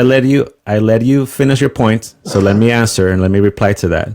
So they wouldn't qualify for all of those reasons. Why would I be upset about it? Well, because once again, it's not fair. It's the system we have. The immigration system we have doesn't state if you want to come, just come. And if you need a better job, just come. That's not how it works. That's why I said in your perfect world would, but that's not how it works. The process is depending on if you have a business, if you have a certain financial status, if you have a valid asylum case where you're being persecuted because of your religion, your political stance, or something like that, then that would be different. It would need to be proven, and that's how you can get a certain approval. But not You like, can't push. hold on, let me Sorry, finish. sorry. Go ahead. Go Not ahead. because a lot of these that we're seeing, some of them are being interviewed by the local news. Sometimes you see it in the mainstream media, not that much, but sometimes you do. In other cases, you see them themselves posting it on TikTok or their social media platforms. They're saying, we want to have a better job, we want to make more money, and that's why we're here. That's not how the immigration process works. Otherwise, the whole world will come here. And so that's the answer to that. And then to But they do. Mighty, go ahead. They what? But they do. They do. There's more people that come into this country, and it's not just like one specific group. There's so many different cultures that come into this country, but we're only demonizing one. And to your point, where you said that in a perfect world, again, like I said before, you can't be pushing a failed system What and calling specific? it Hold on, because you jump into a lot of places. What specific group are we demonizing here? you're basically the migrants who are coming in here, like the migrants that we've been demonizing for years. You mean the ones that are coming Like through we the always border, have a right? boogeyman. Yeah, we always have a Yeah. boogeyman that we can always push. But So yeah, there's different cultures all over the world, and so there's certain it's ones not a that we certain, push. And right, but it's I not a can certain. see this. I can see this because I understand how media works growing up, and I know certain specific groups and cultures are demonized versus the ones who are used as a model minority. Yeah, so it's not that they're demonized, it's that they're coming the wrong way, On right? a failed system, right, that wouldn't even allow them to come in the first place, right? Because they don't qualify. Exactly. So you're like going in a loop, and you don't even understand the falter No, of I'm your not. loop. No, I'm not You going in don't a even loop. understand No, what no, you're no. saying. No, I'm not going in a loop. What I'm telling you Vega, is, Vega, hold you on. are a little bit. Vega, No, no, no. Hold on. Please Let me let me finish. interject. I will give you the word, Sammy. Hold on. It's not a loop. What I'm telling you is the immigration system is not working properly for those that are doing it the right way. Those that can qualify to come in. There's a lot of people that apply. Let me finish. There is a right way. There is. So You just said they wouldn't those even that be allowed to apply. be in, so it's a failed No, system. I'm Sorry, talking bro. about fail system. Let me finish. Fail system for those that are applying the right way. Those that have, let me finish. Those that have a valid case to enter, whether it's through family, whether it's through asylum, whether it's through business, that's the right way. It's a slow process, and that's why it's broken in that way. No, you're I'm blaming not the wrong saying people. no. Let me finish. Let me finish. Hold on. Let me finish. So in that sense, those Vega, people, let me say those this. people should be prioritized to come in sooner, right? Now, the ones that are answering here are seeking assistance. They are not really bringing wealth into the country. That's what I'm saying. They wouldn't qualify anyway. That's what I mean. So it's not going in a loop. The reason they're coming is because the corporations of this country destabilize their local economy. That's the victim mentality. I don't agree with that. Go ahead, Sammy. Wow. Okay, hold on. First thing, gentlemen, in a conversation, and I'm an older cat, you need to find the things you agree with. And then talk about the things you don't agree with. Because that's not how I speak, bro. Grown ass man, listen. Everybody else is pontificating. I'm not going to pontificate, but I'm going to say my piece directly and specifically. When the conversation comes to migrants, you're separating, no, you're grouping them all together. As opposed to the people that are coming here with coyotes and blah, blah. A lot of quote unquote the migrants, which is another euphemism for illegal, is you're not separating those that are going to the border and turning themselves in. By them walking hundreds of miles, going to the border, once they turn themselves into the border, they're doing it a legal way. They're not coming across the river in a van late at night. So if you don't separate those two, like Blurred said, you're demonizing all of them. And that's what people forget. Axis Vega, you Latino brother? I'm from New York City, bro. Dig it. You got to Brooklyn, there's a whole section of Brooklyn. I'm from the New York area too, by the way. New Jersey, New York area. All right. I moved out So of there you know- now. I moved already, but I'm from there. I got you. But dig it. But you know Brighton Beach is all illegal Russians and Albanians. Brighton Beach, Brooklyn. Illegal? Totally. How are they illegal? Illegal. How, Sway? But because Hold on, let him finish his Excuse me? point. Let him finish. Go ahead, Sammy. no, he asked a question. I want to hear his question. What'd you say? I said, how are they illegal? How they're illegal? Because they're undocumented. That's not illegal. So the realm, time out. They're here legal. They jumped on a bus. They jumped on a boat. The same, but all I'm saying is the white dudes out in Brighton Beach are not being demonized like the brown people from the southern border. But the government doesn't care. Yeah, Sammy. Just to add to your point, and that's because they are not seeking shelter like the ones that we've seen right now, overwhelming certain systems like the one where Coming here court. and Hold they're on, let the me finish. Russian mob, bro. Hold on, let me finish. They're not overwhelming the system like the one where court is working. We've seen some of them complain about the food they're getting. Some of them are complaining about the beds they're given to sleep on. That's why you are not seeing that anger towards, let's say, Ukrainians who are also, in the current situation right now because of what's going on over there in their country. You don't see them in the news complaining in the shelters and throwing their backs around I because don't they don't think you want to leave the understand hotels. this country. I don't think you understand what this country is to say that it's because Explain it, Blurred. yeah, like this is Explain it, America. Blurred. They This is white. America, They- sir. they One at a They are time. white. One at a time. They are white. One at a time. One I at don't a think you time. understand the country that you're in because like this isn't a place where like we just Tell demonize 'em, these Blurred. certain people. Like no, you're only demonized because the white people are demonizing you. Okay, You so it's because of the skin color, according to you. Yes, it is. There's always a boogeyman. If you like me as an American growing up in this country, I understand this the most. Like I can pinpoint it when they want to demonize any group of people, whether it's LGBTQ, whether it's brown people, whether it's black people, whether it's Asian people. It's always them trying to distract you with a different group to demonize. Okay, Hispanics are coming in, we want to demonize them, but yet we have other people who are coming on the country. Not even to mention the Hispanics are coming in mostly by So plane. why wasn't I demonized? I'm Latino. I'm brown skin. Yeah, you were demonized the Hispanic community in the last live. We were talking about the same thing. You were like, "Oh, they're coming in. They're going to take over and la la la." No, but I'm Same saying, rhetoric why wasn't that I the news- demonized? You are demonized. They lump you How? in. You think that there's a difference between you and other groups who are Latino? They put you in I a didn't whole say round. that. They put.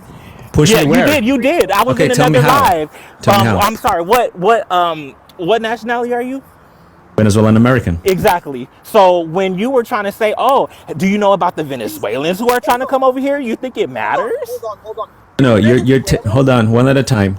Bird, you said that because of the color of the skin, they're being demonized. So I'm asking Yes. you, I'm the same color they are, so why I am not You demonized in made this that country? difference. You made that difference. You were trying to create the difference between Venezuelans and other groups of people. No, who are, you who are right now you migrants. said, And I was saying it you doesn't said because of matter. the skin of the color of the skin, they are being They demonized. will group you in the same way that they will group. So how come I haven't been migrants. grouped? Wait, listen.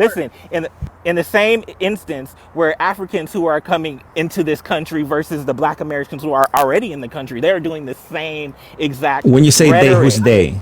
America, the government, the news, the outlets, like they're trying to create that demonization of a group of people. You're talking But how about do the you not government understand that's this? letting That's why I them said you in? don't. That's why I said yes. The exact The same government that's letting The them in, they're exact. demonizing them? The exact. Vega, just because you never experienced it does not make it a reality. You're just an exception. Can you mute Blurred, because I can't hear Mighty? Can you Sorry. guys mute so Mighty can speak? Go ahead. Vega, just because you personally have not experienced that demonization does not mean that it's not a reality for the most. You're just an exception to that rule because the way you guys describe that example of Ukrainians, if you look at, for example, the Ukrainians right now, the way that not only being treated, but also the way that they're covered in the media, total night and day compared to who, let's say, the Palestinians.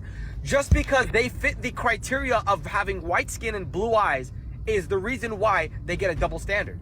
Okay, Mighty. So according to you, I'm the exception within the Latino community that's not demonized. Any particular reason as to why? Okay, hold on. Just because you might have had a different Hold on, experience. Sammy. Hold on, because Mighty's making certain claims. I just want to clarify his point. Right. No, firstly, you said you're from Venezuela. Venezuela's condition and their inflation and their total destabilization of their economy is literally due to U.S. corporate. Wait, now you're going to a whole other topic. That's not what I was asking. No, I'm going to the race topic because you brought it up. You said that because of their skin color, Ukrainians are treated differently in front of the media. And I'm asking you, how come me, as a Venezuelan American, Latino, brown skin, how come I haven't been demonized? You said that you're the exception. How? Why? Yeah, because you're claiming to not have experienced any double standards towards you or any. Correct. I Vega. worked hard and I achieved. Hold on. Vega. No, I got to, please let me interject. Mighty is making a point, but Mighty is white. So he can't really make, listen to me, Mighty.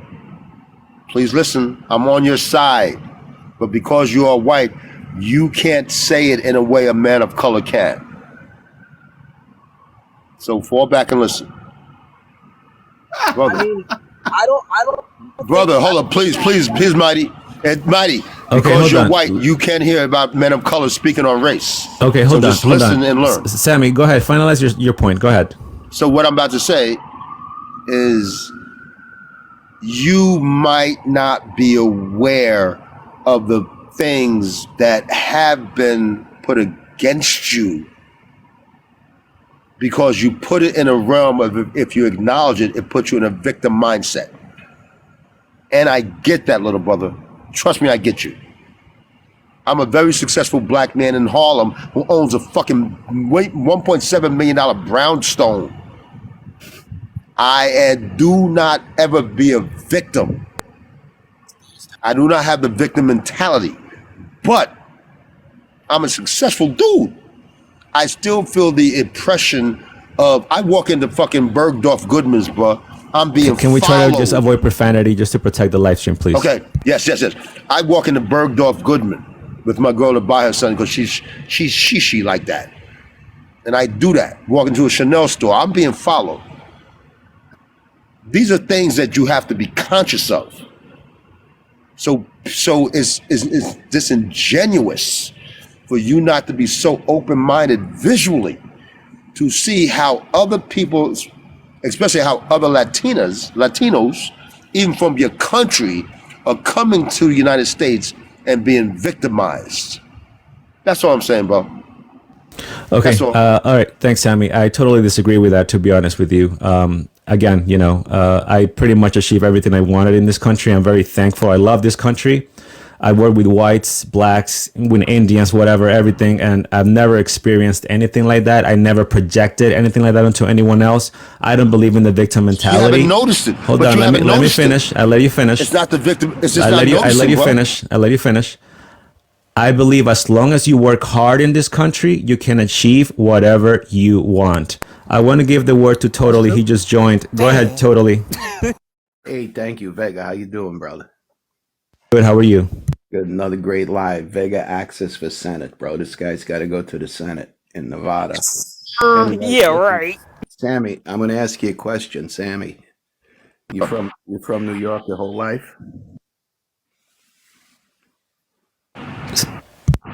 Sammy, you in New York your whole life, bro? Sammy, we couldn't hear you. You got on mute for a second. I lived other places, but yeah, I'm from New York. On the island where you own your brownstone, if you had to guess, what is the largest undocumented, let's say, ethnicity or culture or whatever you want to call it? What do you think it is? In Harlem? No, on the island. Oh, the island of Manhattan? What are you talking about? Yeah, on the island of Manhattan. Because of the influx. Okay, I got it. You got specific. Because of the influx of my melanated brothers and sisters coming up here in desperation for self-survival, I'm saying it's probably about even between those brothers and sisters from South America and my brothers and sisters from Africa. Let's expand it into the 5 boroughs. What do you think? Same? Same thing. What if I told you it was Chinese? Would you believe it? Then, how about this? Of course I would believe it. You know why? My man, I know what Chinatown looks like. Absolutely, I believe it. Yeah, you know why, though? Uh, When they come into this country, regardless of how they get here, typically it's, buy visa and take a flight and then don't go back. Yeah. They blend in, they assimilate into their community, they work hard, and they strive for a The model better- minority trope. Let him finish, guys. Totally has the word. Go ahead, Totally. Right? Sammy, did you hear my last words, bro? yeah, because they blend in. I heard that. Go ahead. They blend in, they assimilate, they work very hard, and they strive to make a better life for themselves. Okay, now with that being said, here's what you just missed out. You basically just said, I don't know if you were trying to get at me or trying to say something. No. I'm asking you. I just No, you asked asked me questions. You asked me questions, but that's basically what Blurred said. And you said it. They merge into the combination and they're not being demonized. You know why? Because they ain't. You see, the problem is we ain't. Say it. I want to hear it. I'm gonna say it.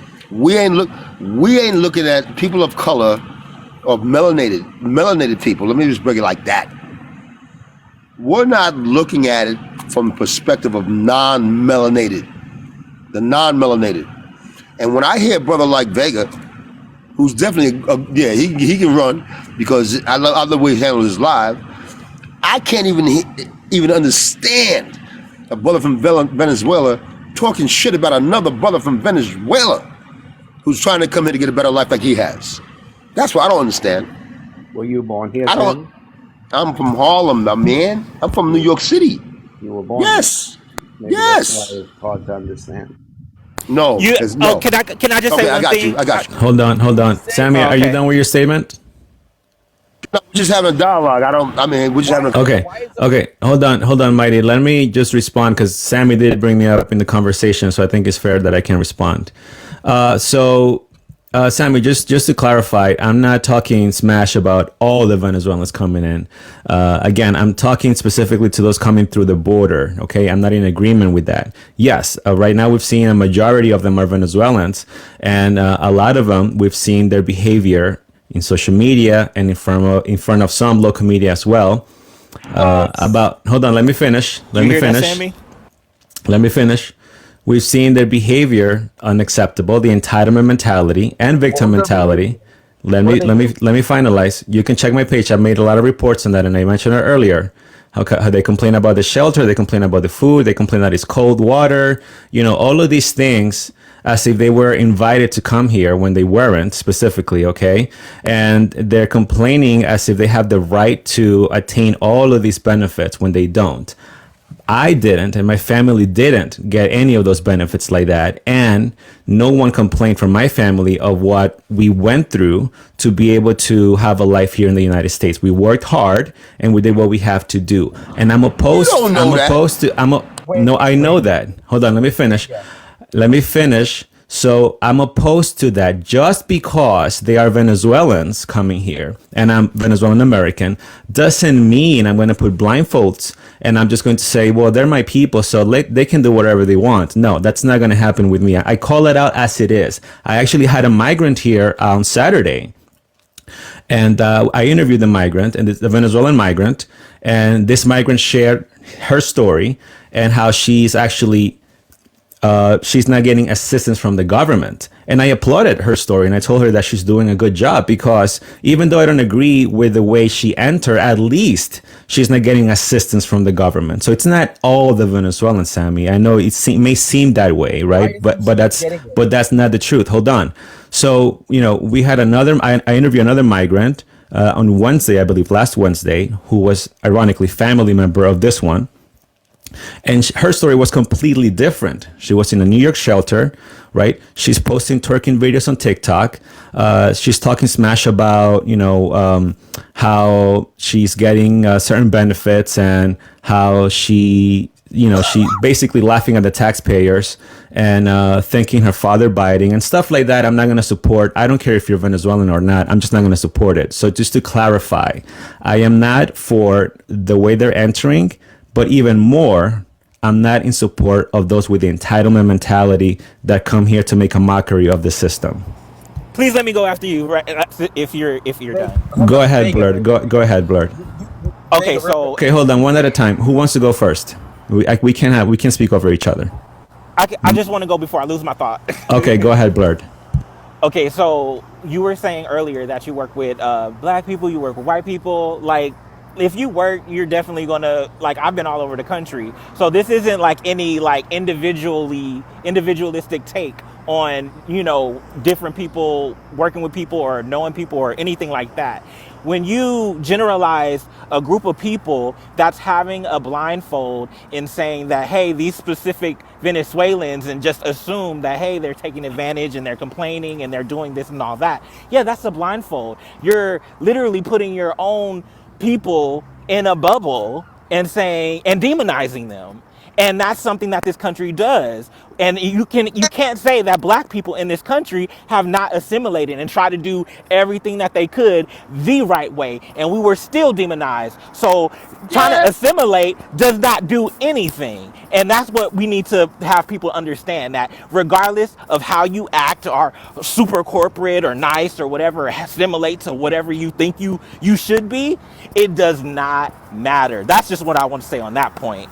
Well, I want to ask you this though. Why do you classify it as demonizing? Whether the mainstream media is presenting it that we have, caravans of people from South America going to the U.S. border, but my view is a little bit taking it further than that. I mean, you have Central and South America migrating in, but whenever you don't have that kind of security there, and you're just letting things pass without documentation, we're also allowing other countries that don't have the right views, and they have nefarious needs coming in as well. We have currently, and you can look this up, this is statistics that are proven that the CCP has been, ordering or buying lots of real estate.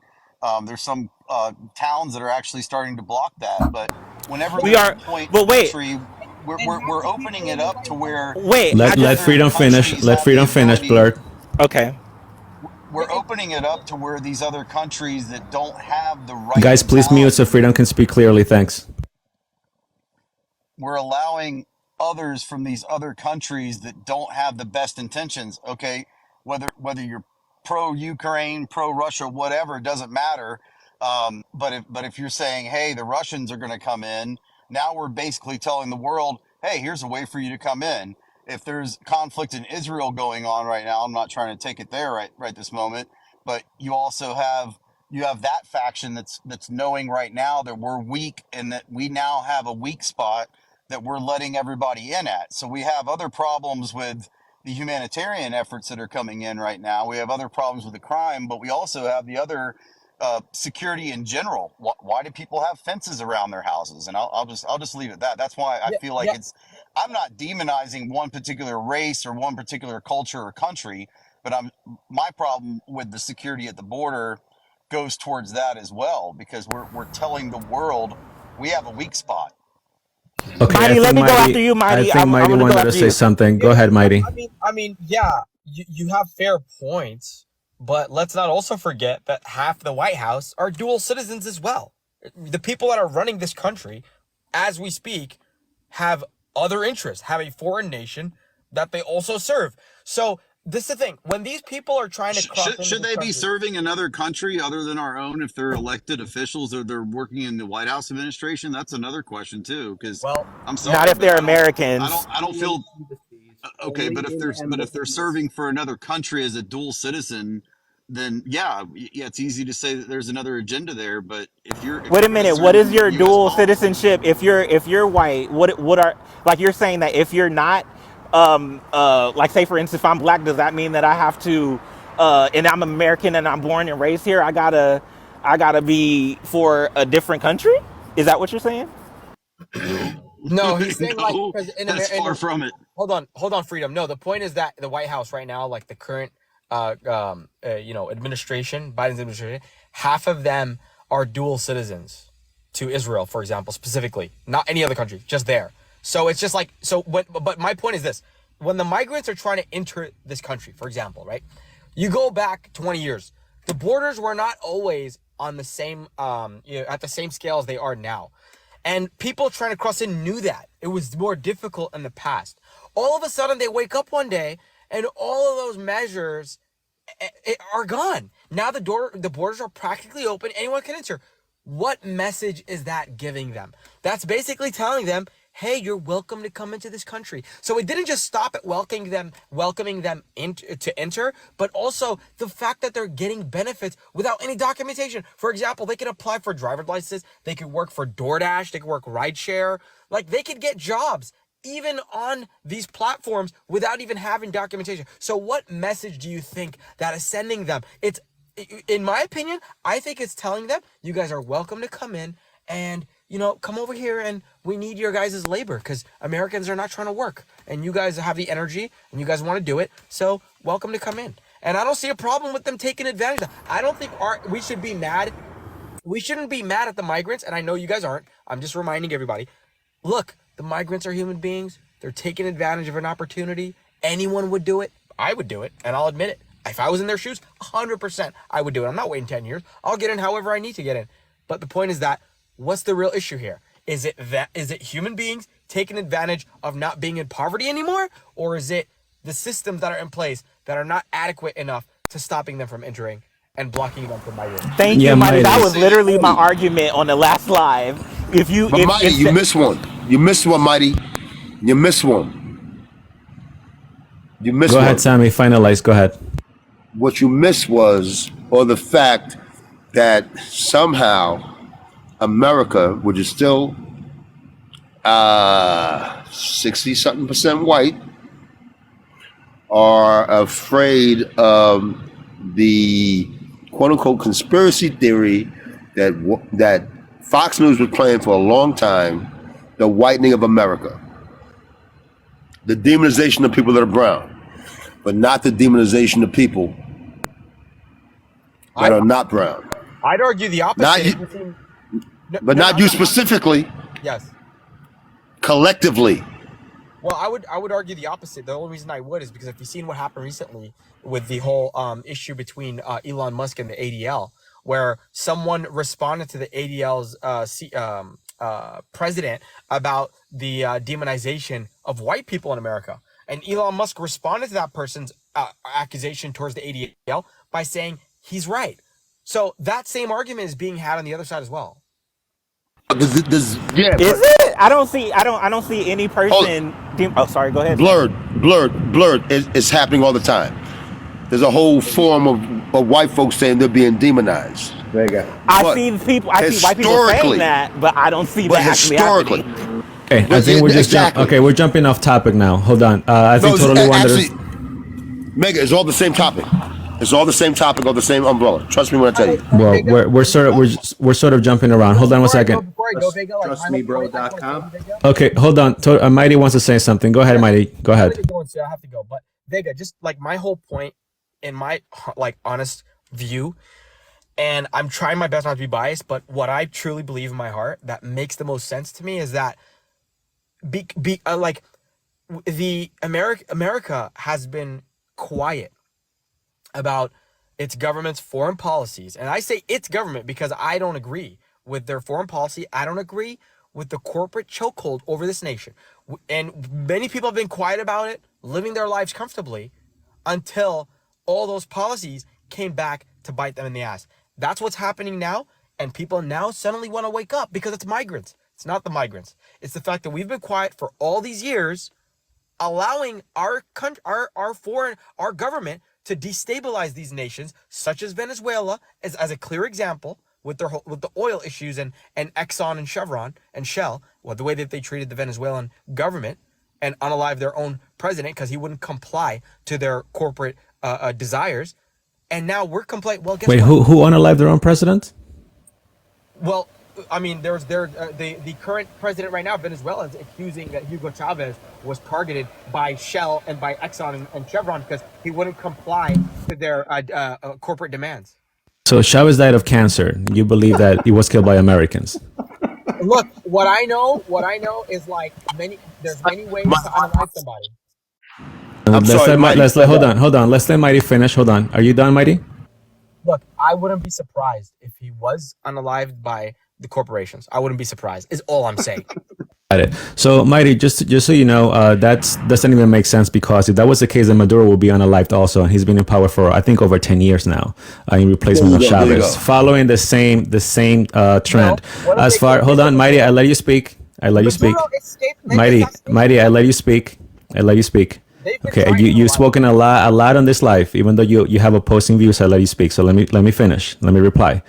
I don't believe in that notion that the U.S. is to blame for other countries, situations, specifically Venezuela. Chavez and socialism destroyed Venezuela. It wasn't the United States. Okay, so I understand that that's a talking point of the left, that they like to blame everything on the United States so that we can take responsibility for everything that's happening.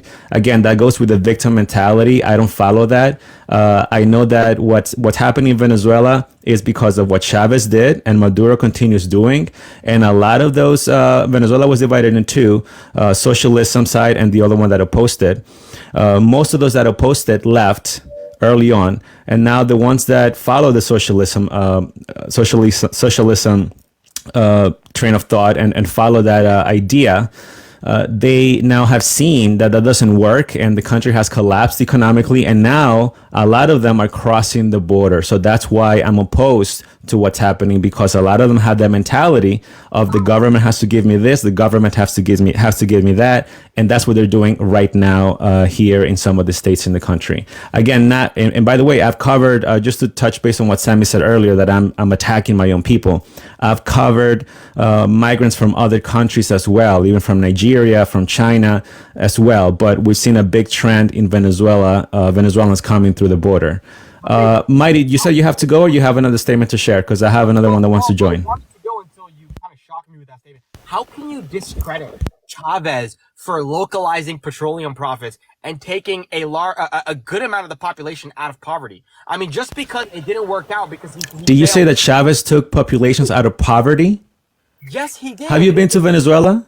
Sir, right now, because obviously the U.S. corporations completely... Mighty, have you been to Venezuela in the past 20 years? No, I have not. So how do you know that Chavez took people out of poverty? Because he was at war with the IMF and with American corporations. So how do you know that he took them out of poverty specifically? Because I read about it. I can give you articles. Where do you read about it? Yeah, I can give you sources. That's not a problem. I can look it up. Yeah, because Venezuela is one of the poorest countries in the world. Well, go ahead, Sammy. I have to interject. Mighty, Mighty, slow down, please, Mighty, please. Just let me respond to him. Please. We're having a dialogue, not a monologue. Sir, You're in defense mode. No, he just said, go ahead, Sammy. He just said, go ahead, Sammy. Yeah, Mighty, you spoke a lot. We'll come back to you if you want to stay. Go ahead, Sammy. And the only thing I'm going to say, and I'm addressing this to you, Mighty, oh, that's some girl shit. But nevertheless, what Blurred and I was referring to was the racial overtones and undertones. Mighty, which I was trying to tell him, was speaking from a political thought process. So what I was trying to say to Mighty Whitey we're speaking on those people that are melanated.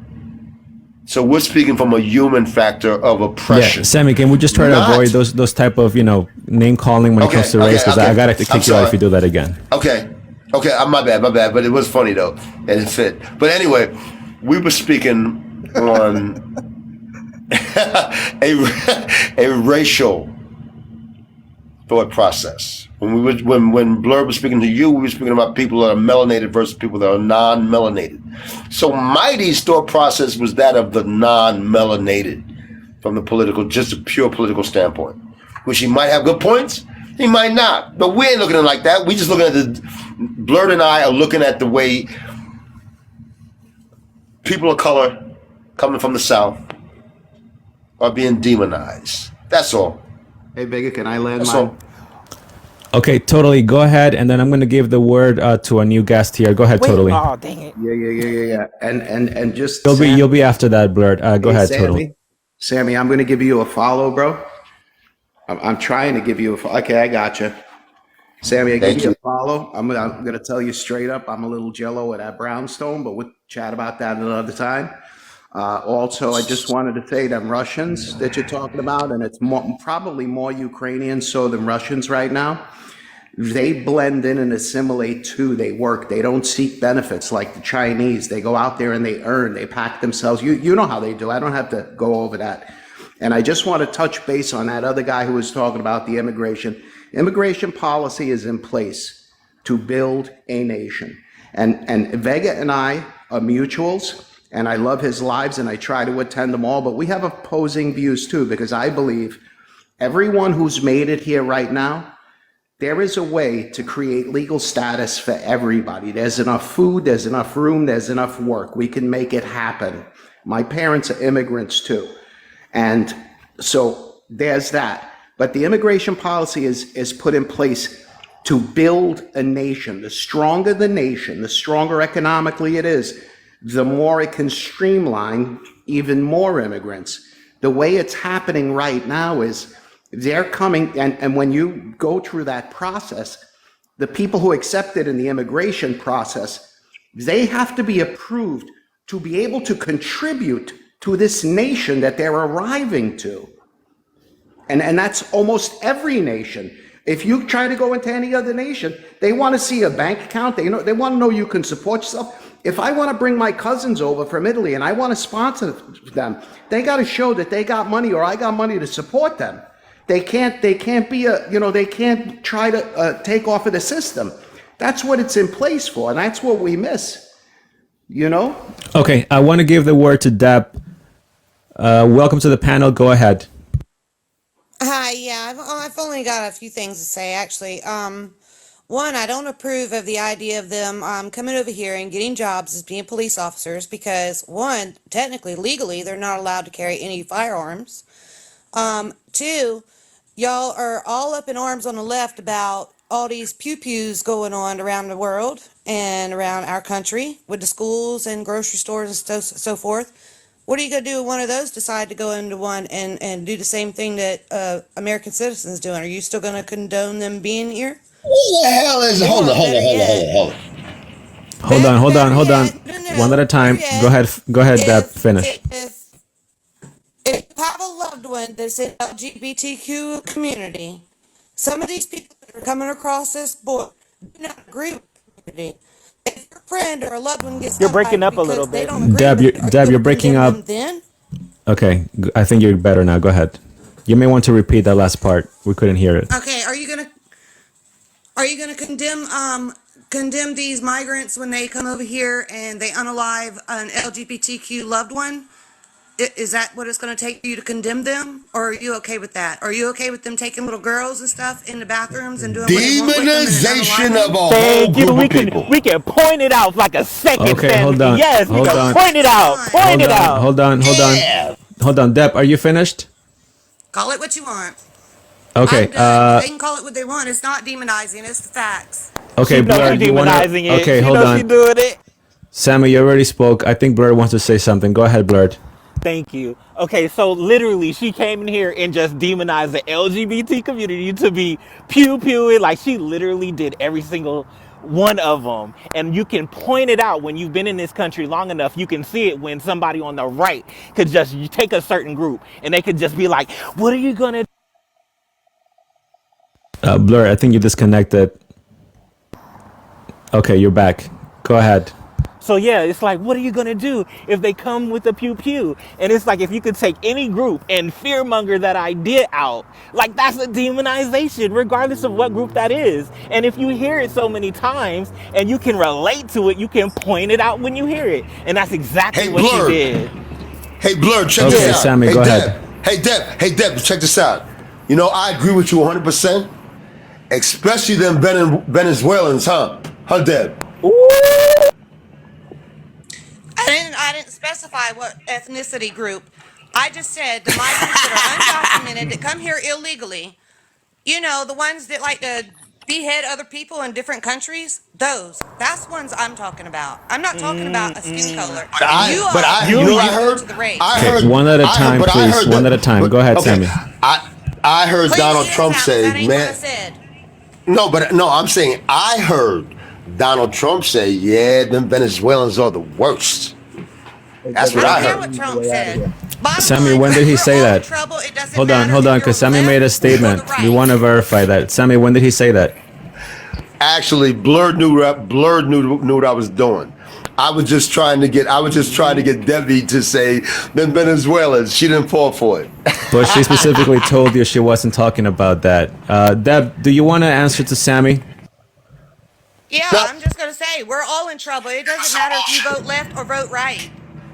If you, it doesn't matter what color you are. You could be brown, purple, blue, black, orange. I don't give a crap. Bottom line, we're all in trouble with these immigrants coming across our border the way they're coming. Okay, you just contradicted yourself. So But you're also Demonizing again. hold Lord on, have one mercy. at a time. Hold on, one at a I'll time. respond. Hold on, you see hold on. what Sammy was saying to you before? How could you demonize one of your people when he don't realize you're American and these are your people? That's what he Thank doesn't you. understand. And if you're not Except an for the immigrant, ones who aren't. if you're not Okay, an Blur, immigrant, please you let him can't finish. understand that. Blur, you're if not you continue to interrupt people talking, I'm going to have to kick you out. You have to maintain some form of respect for everyone speaking. All right, When I you have got your you. chance to speak, no one is laughing at you. So If go you're ahead, not totally. an immigrant, you can't understand that. And then you got this guy Blinken 5 days ago in front of the Senate committee.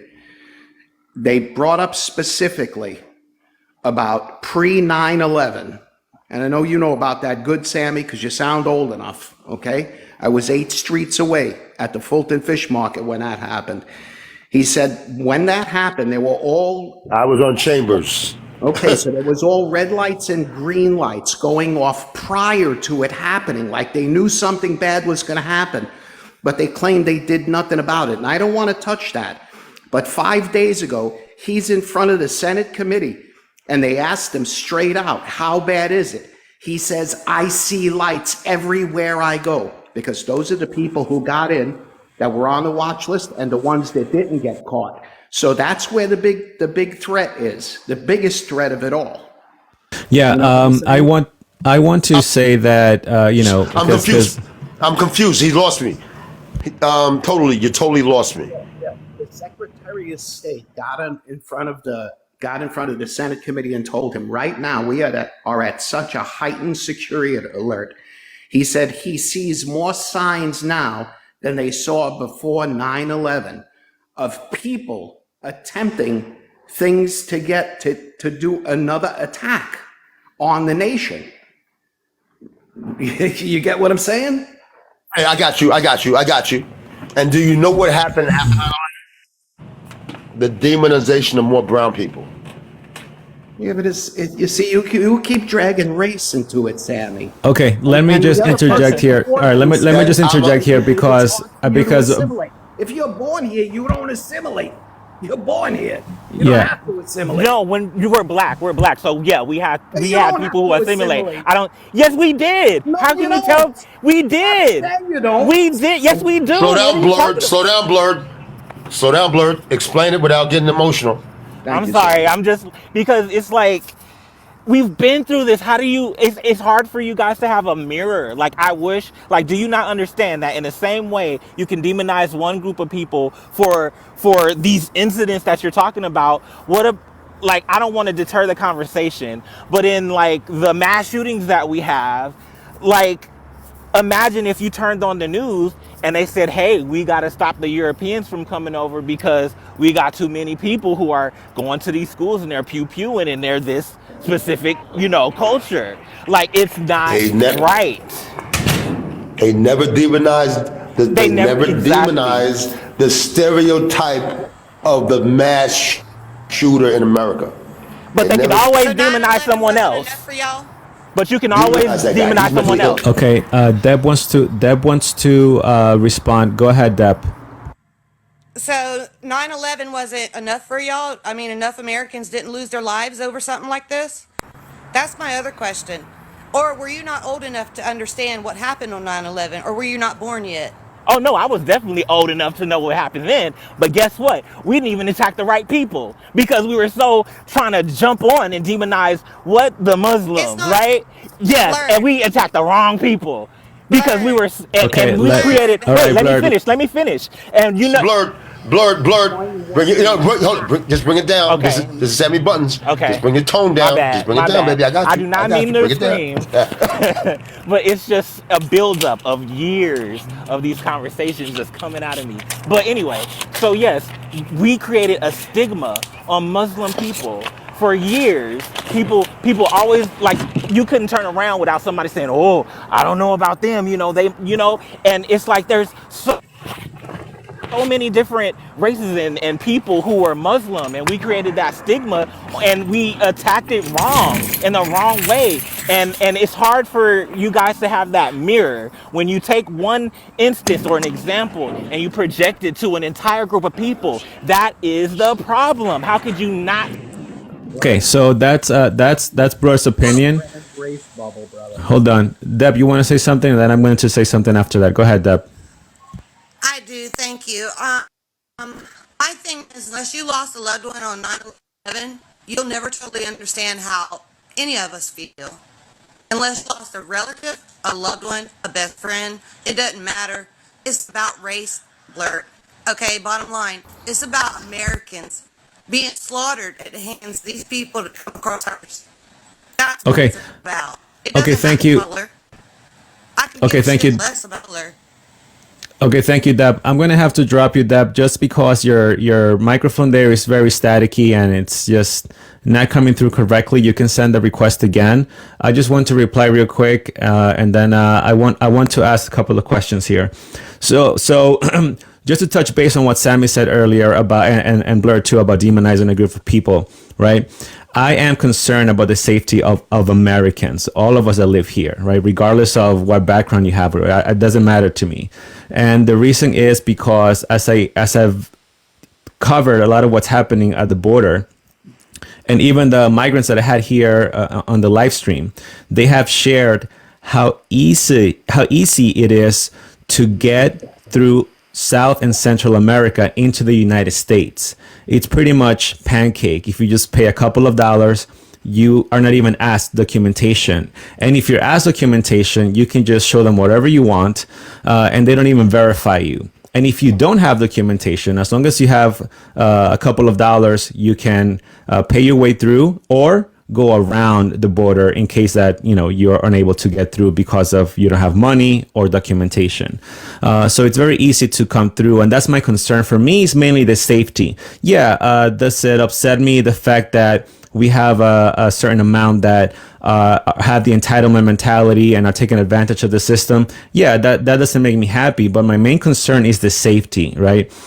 Because I'm pretty sure that, and it's been reported that some terrorist organizations already know how easy it is to get through the southern border and into the United States. So that's my main concern, and it's again a general concern. It's not specifically to the Venezuelans or whatever whatever other countries coming. It's just a general concern of the safety of all of us here. And Well, I wouldn't see, be. Baker, I get that. Hold on, I Sammy. get that, and I Hold on, love Sammy. that. And I wouldn't be surprised if we do have another 9/11, or maybe even worse than that. Okay, and I get Blurt's point about the pew pews that's happened here, and we've spoken about that here as well in the live stream. But once again, just because we have criminals already here in this country that are native or are born here or are Americans or dual citizenship, whatever you want to call it, doesn't mean that we're going to go ahead and bring more criminals or terrorists from other countries and bring them here. That doesn't mean that, we already have people pew-pewing here, so let's just, it doesn't make a difference if we bring more pew-pews from other countries to come here. That doesn't work for me. Sammy, you wanted to respond, and then I have a question for Cord, because you're a special guest. Go ahead, Sammy. Yeah, what you're saying, I dig it, and I dig it, and I know me being an elder, and totally is an elder. So, because we was at 9/11 at the same time. But check this out. This country has always had, to quote unquote the right, somewhat of an immigration problem. Am I right or wrong? Totally. For years. This conversation is not a new conversation. Absolutely. Right or wrong? One stick to please. Right. So there's always been a problem with immigration. But what's happening is, most people do have a problem with immigration. But what's really happening is, before 2015, we never looked at the immigrants, the migrants, the illegals. We never looked at them as dangerous. We did not stop looking at them, totally explain it, until Trump said they are bringing their worst, sending their worst. So the thought process was never for years, and I'm 62 years old. So since 2015 is when we start hearing the true demonization of migrants, immigrants, illegals, because of xenophobic rhetoric by Trump. So anyone Can I? that has Hold on. Let's let Sammy finish. I just want to say, So anyone Hold on, that Blur. has Hold on, those- Blur. You spoke a lot. Let's let Yeah, Sammy no. finish. I was Go just going ahead. to say after he goes, can I please come in? No, not yet, because I But- want to give the word to someone else after that. Go ahead, Sammy. But that's just that the demonization is new. Okay, not so- the immigration problem that we've had. That's what I'm trying Okay. to say. All right, Sammy. I totally disagree with that. Again, this goes. You're trying to keep pushing the race, the race theory and the race card. That was a big issue for years. You're correct, and a lot of people spoke about it for years, but it was never reported heavily by the mainstream media. Trump brought it on that platform because he has. Hold on, let me finish. I let you finish. Trump had the ability to bring that to the light in front of everyone. But it was a big issue that nobody was talking about it in the mainstream media. We're talking about the Sammy, actual words. Sammy, hold on. The words. Let me finish. The word, the demonization. Let me finish. Wasn't before Trump. Let me finish.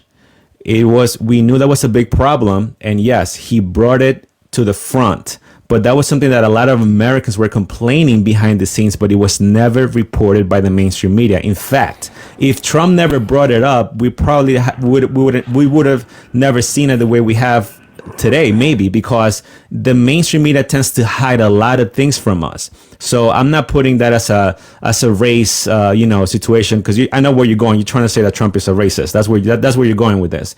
But I don't agree with that. Hold up. I'm not going there. I'm not going there. You're going what there. I'm going, The way you said it. Do me a favor. Please listen to what I'm saying. When Bill Clinton, you wasn't. I don't know how old you are, little brother, but when Bill Clinton probably wasn't born then. Okay, when Bill Clinton ran the first time against George Bush from Texas, he played the fear-mongering card also. When George Bush won the first time in 2000, the first George Bush, 1988, fear-mongering was his platform. And I believe Totally remembers the story. Don't you, Totally? More than likely, because he came off of that the invasion thing, which after Reagan, he came right after Reagan. Right. But what was remember he was running against the caucus from Massachusetts. The caucus had the lead. Then all of a sudden, George Bush came up with the Willie Horton ad. You remember that? Sound familiar? Totally? I don't. Okay. At the time, and this is what I'm saying, Vega, this is very relevant to your thought process, right? So I don't want to be long-winded, but this is very important about the realm of fear-mongering. In Massachusetts, they had weekend furloughs of criminals in jail for nonviolent felon. You steal from a store, nonviolent. So you got weekend furloughs, 3 months, weekend furloughs. You got to go to jail on the weekends or go to work for the week, come home for the weekend, whatever it was, right? The caucus was in the head of the polls, I believe like 20%, 2 months before the Willie Horton ad came out. You can Google it. A dude came out of a Massachusetts jail and essayed. Sammy, can you get to the point, please? Yeah, okay, I am. They essayed the young lady. The guy essayed a young lady. They put Willie Horton's ad on the newspaper, his face, saying this is what happens if you have the caucus. Yeah. So what I'm saying is your thought process of fear-mongering. The Republican Party has been doing fear-mongering as their platform for the last 30 years, 650 years. That is their thing. Can my phone is about to die. I just want to say this. And Okay, fear mongering. Okay, go ahead, Blurred. He's leaving. Go ahead, Blurred. Your Okay, last so statement. thank you so much. So basically, when I was speaking about Muslim people earlier, I wasn't speaking about race because being Muslim isn't a Sammy, race. can you mute, please, so we can hear blurred? Thank you. Okay, so Sammy, can yeah, you mute, please? So yeah, being Muslim isn't a race. I use culture as an example because people who are brown, we can catch it real easily. So when it comes to Muslims, there's black Muslims, there's all different types of races who are Muslims. But when you're like demonizing a certain group of people, you can catch it. So when you were saying that I was talking about race, I wasn't using race. I said Muslim. That's not a race. And to the point about how the demonization of the group of people, it has been on the right for the last 50 years, but the reason why it's now validated is because of one, social media with the Cambridge Analytica. And because of Trump, because see the difference is that it was an eye roll. There's plenty of things on the right that would have been an eye roll and we can catch it, right? But when people voted and we showed that we didn't want Trump, the electoral college voted him in, and so it was like, oh my gosh, now all these views and points are being validated, and it's like being pushed for social media clout. People who don't even believe in what they're saying, but they're saying it just to be pushed into the algorithm. So it's not so much that people are now seeing it as mainstream media. Fox News was mainstream 10 media because seconds. they were number one at the time. Fox News was number one, so they were the mainstream media during the Trump. They were pushing Trump with full coverage news media. So it would have been an eye roll because American voters did not vote for Trump because electoral college voted on him. Period. Both times he lost both.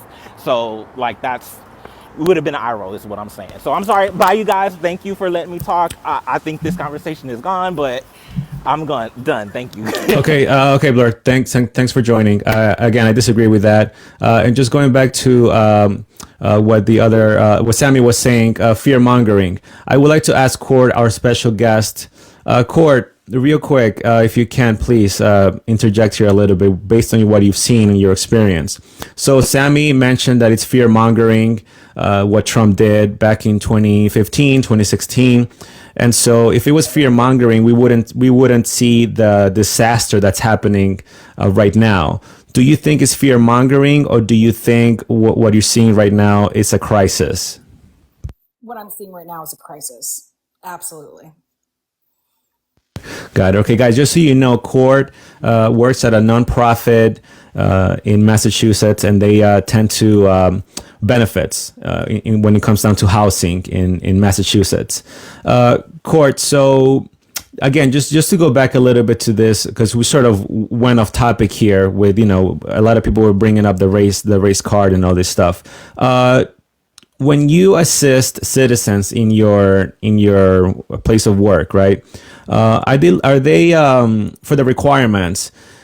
Do they have to be a certain race or a certain background to get certain help? No. Okay. So they just need to pretty much attain the documentation and fall within certain brackets of their income, correct? Right. The only reason why we ask for race at all is just for data purposes. Right, but it's not. Special guest is? She's not on the card.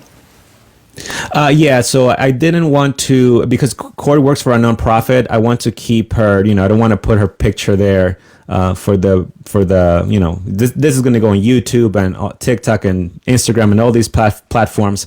I want to, keep her the way she is right now with her regular profile, not giving her personal information out there or her picture as well. I appreciate that. Thank you. Yeah. Okay. I want to give the word to Joey. He's been waiting there. Joey, go ahead, and then I'll move on to Jacob. Hey, how's it going? I mean, I had some disagreements with what was said before, but that's all right. What I really wanted to ask was, how do you reconcile U.S. foreign policy with the reason that people want to leave their country in the first place, right? So, like, if you look at something like I don't know, like the Middle East, right? We like our foreign policy destabilized that area, and so obviously people that live there wouldn't want to live there, right? So when we have when we basically take, I think we have like the most like amount of immigration out of like any other country. Like we allow the most. we offer the most opportunity for it, right? So I don't know. So what's your question? It's hard for me to understand like how we can complain about immigration and also not take into consideration like the reason why people might be leaving those places in the first place. So you're blaming pretty much the USA for everything over there? Well, I mean, what do you mean over where? You mentioned the Middle East. I'm guessing you're also maybe talking to South America too. Yeah, I mean that's just an example, but you could use Latin America too, right? Mexico, Guatemala, El Salvador. There's a bunch of nations that we've destabilized for U.S. Private interest that now a bunch of people are leaving that area to come to us, right? Like we destabilize those areas to get richer ourselves, right? And now people are coming over here to get rich because their place is poor. This is nonsense. So I don't agree with that because, again, and I can bring Venezuela into the topic because I'm Venezuelan American. Venezuela was very wealthy, and I know I have Lou. She's in the chat. She's also Venezuelan American. Venezuela was very wealthy, and then Chavez came in with his. Hold on, let me finish. Yeah. Chavez came in with his socialism. And then he passed that on to Maduro, and that destroyed the country. It wasn't the USA. So I don't believe in that victim mentality that, the US did this, so they destabilized, and then everything fell apart. No. Venezuela was a rich country. They have a lot of oil, or maybe had. I'm not sure about now. What type of government did they have before? Specifically, I don't remember specifically what it was. I was too little, but I know that it wasn't socialism. It wasn't the system that they have now because the country completely changed. A lot of things were privatized, like communication, the oil industry over there, right? A lot of those countries, like before. Hold on, but let me finish because then we're going to jump into another topic. So I don't believe in that victim mentality that the United States is to blame for everything. And if the United States made a mistake in the past, we also cannot live in that past. That's in my opinion, right? So if that was true, then Chavez and Maduro will be broke as hell right now. And Chavez is dead, but his family is filthy rich, and Maduro is filthy rich. So if they can get rich, that means the country can be rich as well. But they don't do that because they enrich themselves. Now, you want to put that blame on the United States? Well, that's up to you, but I don't believe that because if the whole country was poor, then even the leaders were poor. The fact that you have all these leaders with a lot of property and $1 million accounts goes to show that if they really wanted to fix the country, they would. And to bring a perfect example to because you mentioned Central America, I believe as well. Yeah. Then how come El Salvador got his you-know-what together right now? Because they have a good president that's taking no nonsense. He's not corrupt, and he's not with the victim mentality that, the United States came here 20 years ago and they destabilized our country. So now hold on, let me finish. So now we're poor. No, you know what he did? He changed the system, and he went ahead and it's making the country a better place. And now El Salvador, I think, is one of the strongest, if not the strongest country in Central America right now. So if the South American leaders wanted to fix their countries, they would, but they are full of corrupt politicians. Than El Salvador? Hold on, they are full of corrupt politicians, and so that's why that pattern continues. It's a chain that will never end unless someone like Bukele from El Salvador ends up in one of those countries. But other than that, I don't fall into that notion that we are to blame the USA for everything that happened decades ago. Listen, I don't agree that this is like a victim mentality thing, right? Because that's kind of like you're gaslighting us, right? Where it's like, you're just because you're being negative, right? The fact that I came into your country and took all your silver mines, right? Like that shouldn't affect you, right? Like it like if you just gotta like will it to existence, right? Basically like manifest your fucking good fortune. When in reality, can you try to avoid profanity, please? We want to protect the life. I'm sorry, what? That's nonsense. Can you try to avoid profanity, please? Yeah, all right, you got it. Anyway, if you look at Mexico specifically, right? They are, if not the most or the second biggest producer of silver in the world, and their biggest silver mine is owned by a Canadian company, right? Yeah, same thing with their oil, right? They produce a bunch of oil, and prior to Okay, well, I just want to get to the point here. The reason is because you brought up the fact that the U.S. Had something to do with certain areas of the world. So I brought up El Salvador. So how come El Salvador is not falling apart like everyone else is? Are people still leaving El Salvador to come here? What was that? Are people still leaving El Salvador to come here?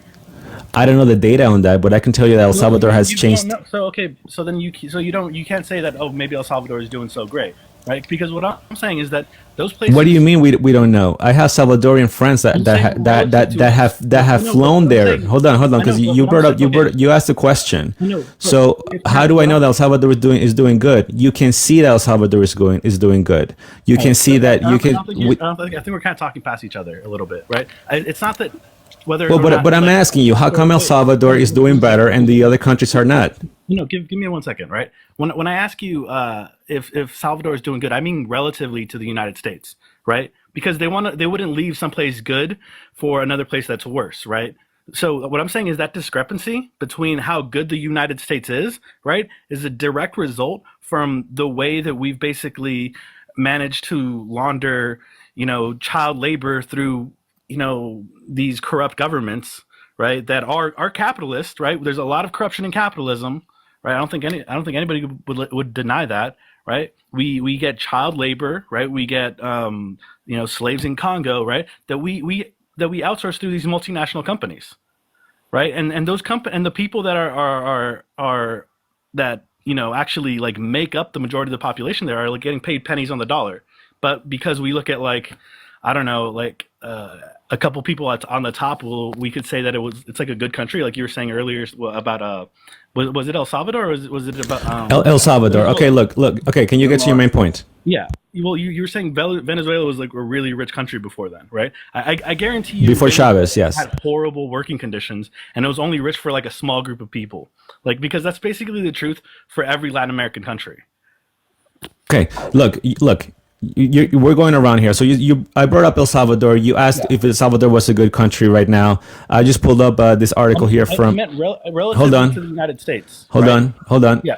Yeah. So again, this mentality that everybody has to be like the United States.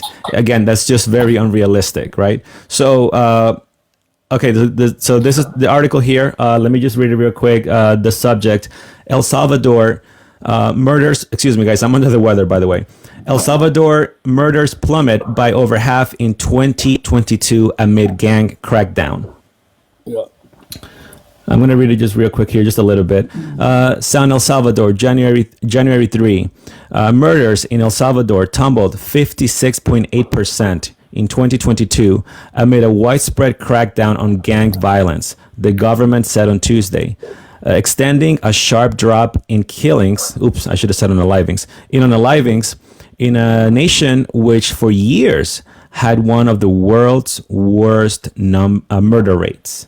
So one of the world's worst murder rates. So hold on, I'll let you speak already. Yeah. So once again, if we were to follow this victim mentality that everything is America's fault, then El Salvador wouldn't be going on a different trend right now. And that's what I mean by that. I don't follow that train of thought.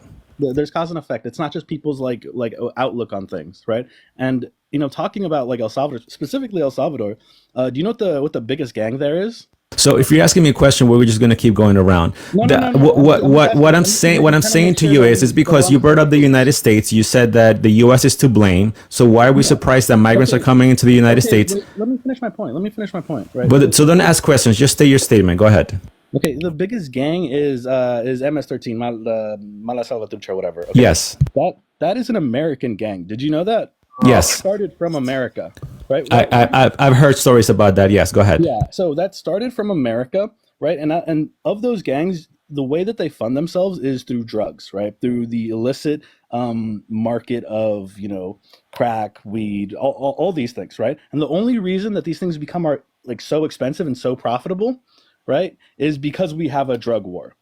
Right. Okay, but so now you're deviating into another topic. I'm not deviating. I'm saying you are, because you mentioned that is the U.S. fault of what's happening, and I brought up a good point to you that Venezuela was rich before Chavez came in because you blamed it on the USA.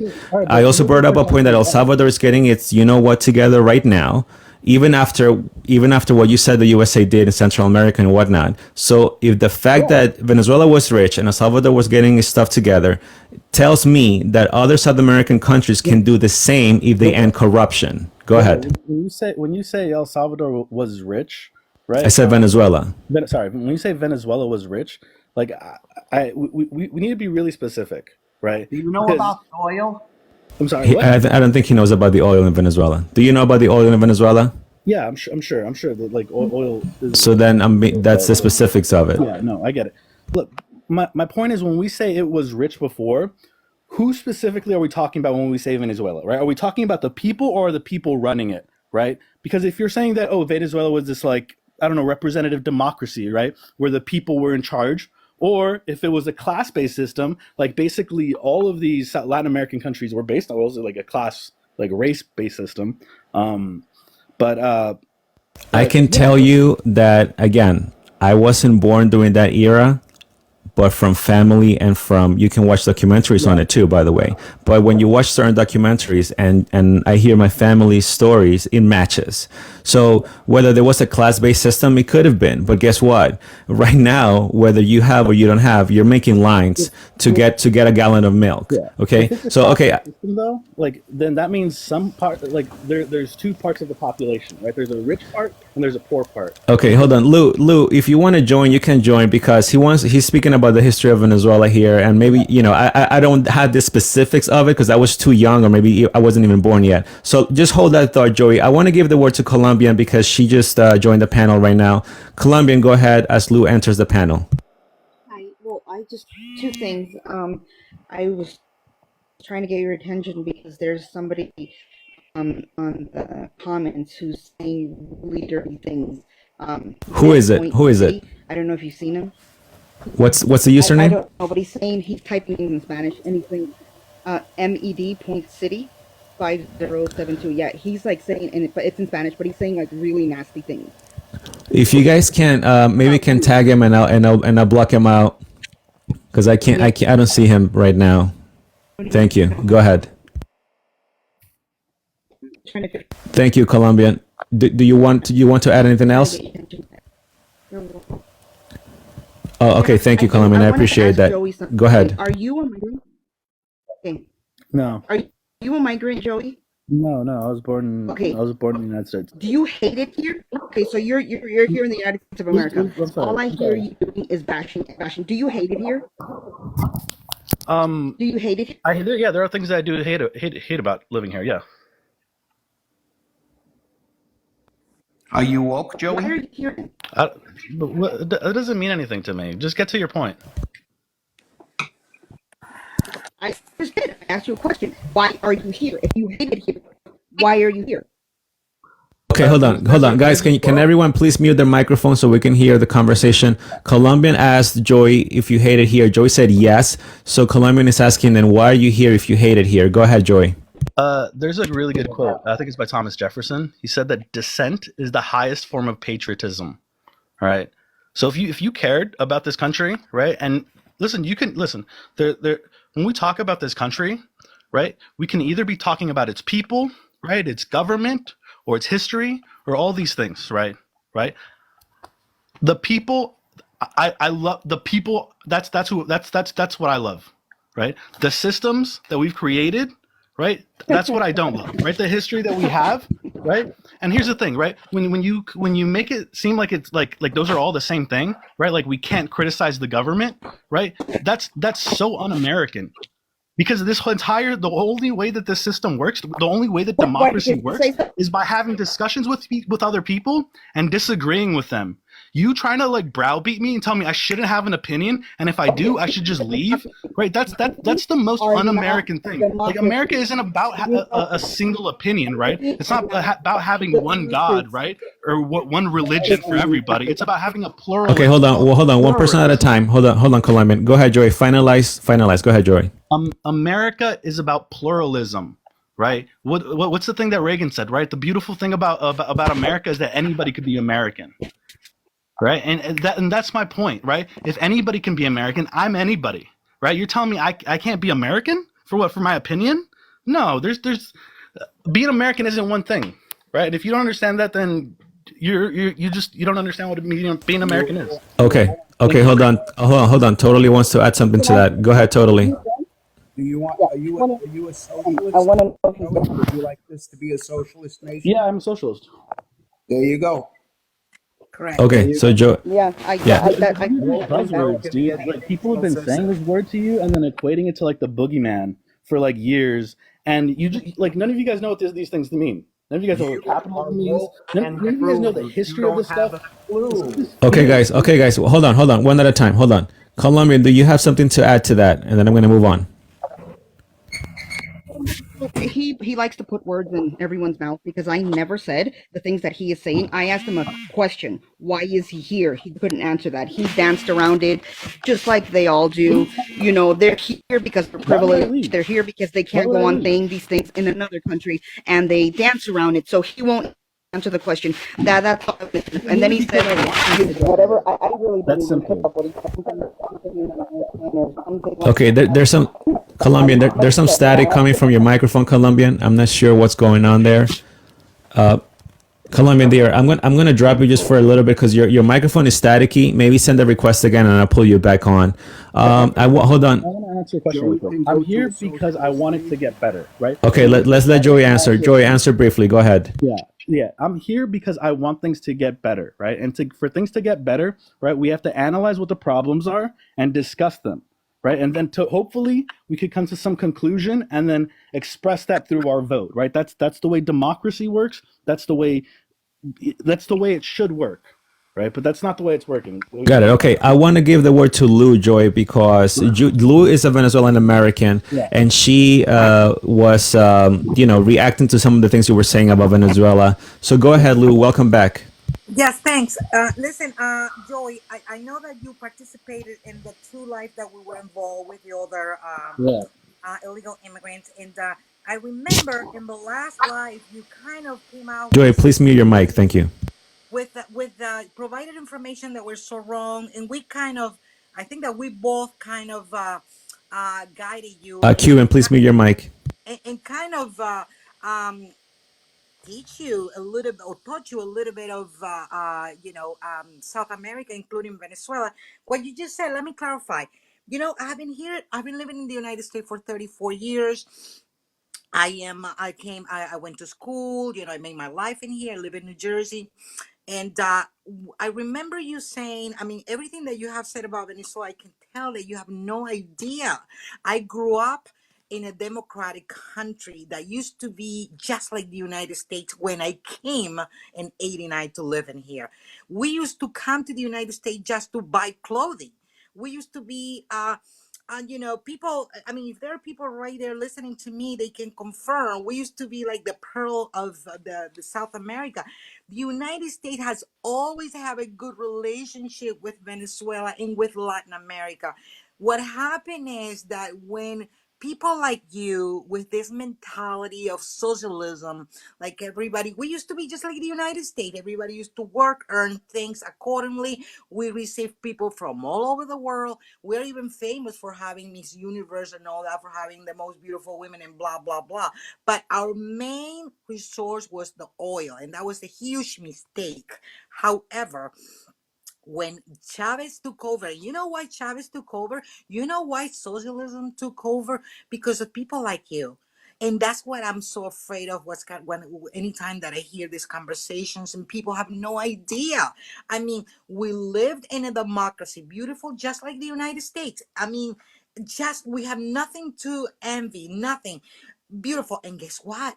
People started questioning, and we gotta create a third party, and we gotta there's something better than this. Being rich is wrong, and they elected Chavez, who used to have a military background, but he was just like President Obama. He has a nice personality. Oh, he sold this idea of everybody. It's okay to be equal. Socialism is wrong. And look at what happened. Really Now quick, we when did Chavez? 24 years. Hold, We have hold on, Chavez hold on, come? Joy. Hold on, Joy. Let Lou answer, and I promise you can reply after that. Go ahead, Lou. Yeah, Finalize. let me finish. Now, at the beginning, everything went okay for about 5 years. but the problem was that we were depending on the oil. And that was a terrible mistake. So what did Chavez do? He started making. He became enemy of the United States because he started saying that the United States was taking advantage of it. Remind you, the United States was the only country who would there will be.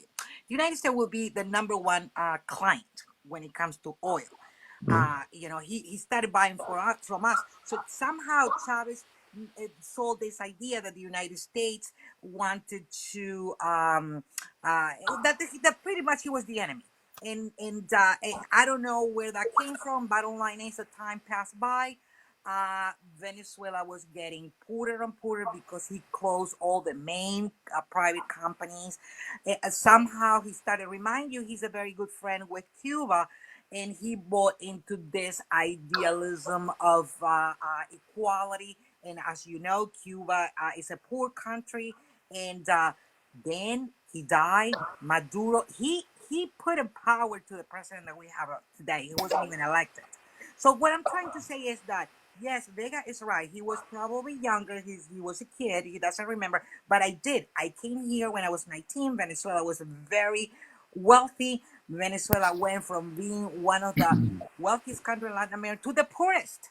To the poorest. And that's what I'm concerned about, people like you who is trying to Like sell you. this idea of socialism. And that's the main purpose, or that's the main reason why Okay. 70% of most of the illegal immigration right now are coming to the United States, are from Venezuela. And again, I know that Vega has a good heart. I have a good heart, but we got to be realistic. These people, most of them, we're not saying all, but most of them are taught, they came with this idea of give me socialism, and that's exactly what we're discussing here. And I have to give credit to court, because believe it or not, I work somehow with the immigration system, so I know exactly what she's talking about, and I know exactly what Vegas coming is talking about, because I myself, as a Venezuelan American, believe that you gotta earn things. And by the way, I have been paying taxes forever, and if I ever need, I do have friends that have been making $100,000 and more than that, and they have lost their job. Okay. And Okay. All right. We're talking about your when friends they now, ask, though. We're supposed to wrap this up. some kind of benefits from the government, it has been denied. So that's why I'm glad that Vega is creating this type of life, because you guys are too naive when it comes to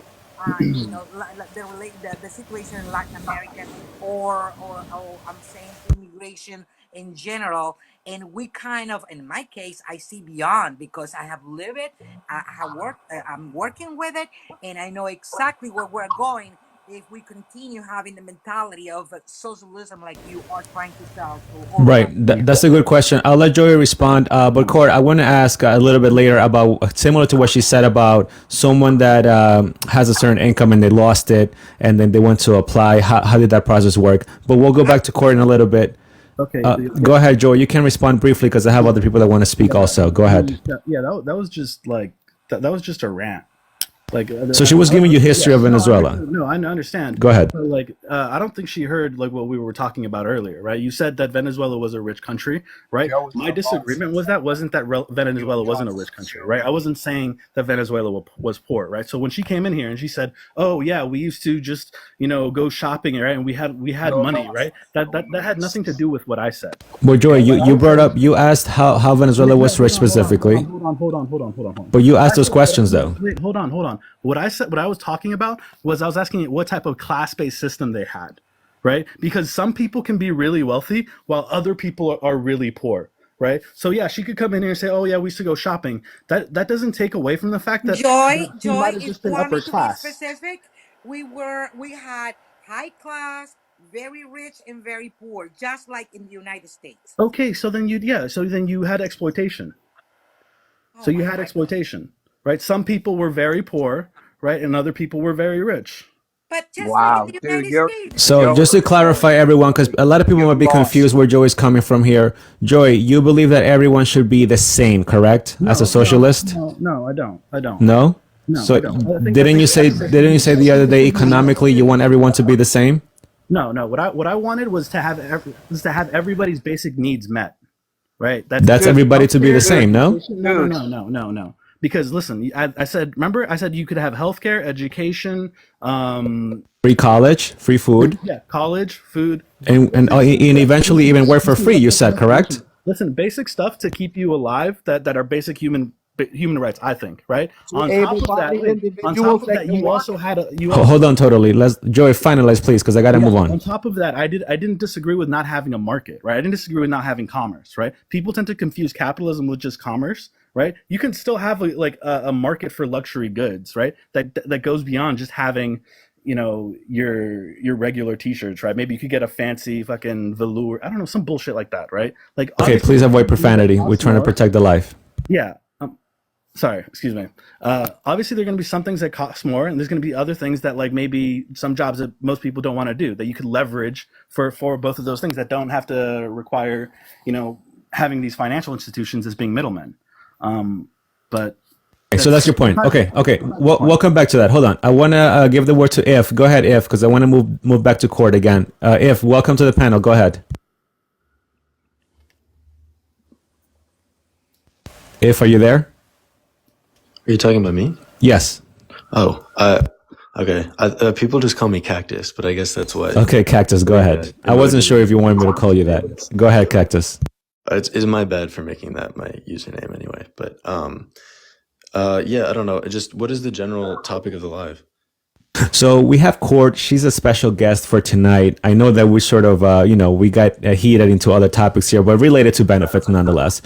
Court, she is a nonprofit worker when it comes to benefits for, in housing in particular in Massachusetts. So she was sharing stories of how, right now some migrants are being bumped in front of the line, or are being I kind of lost the word here. They are being priority to citizens and residents within her community. She's in the front lines of that, so she's witnessing and she's been sharing a lot of those stories. So go ahead.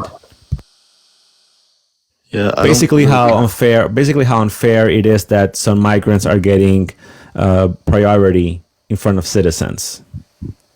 Yeah, I don't know. Poor American citizens. I don't really have strong feelings about that. But I will say I feel like the crisis on the border has really been worsened by the fact that Joe Biden on his campaign was very much like encouraging people and saying like we can't even seek asylum anymore and all these things on his campaign.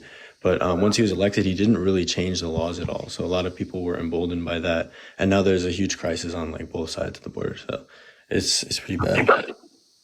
Got it. Okay. Yeah, that's a point that's been echoed here a lot. I want to give the word, just move up here the line to Cuban. Go ahead. Cubano, go ahead. I just want to ask Joey a couple of questions. Joey, how old are you? I'm 30. You're 30? Okay. And you believe in socialism, correct? Yeah. Okay.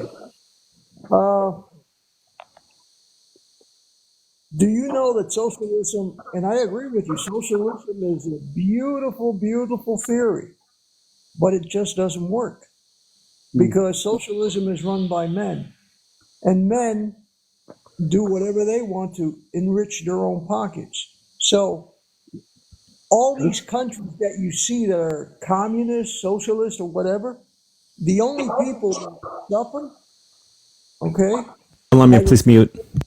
are the people. Okay?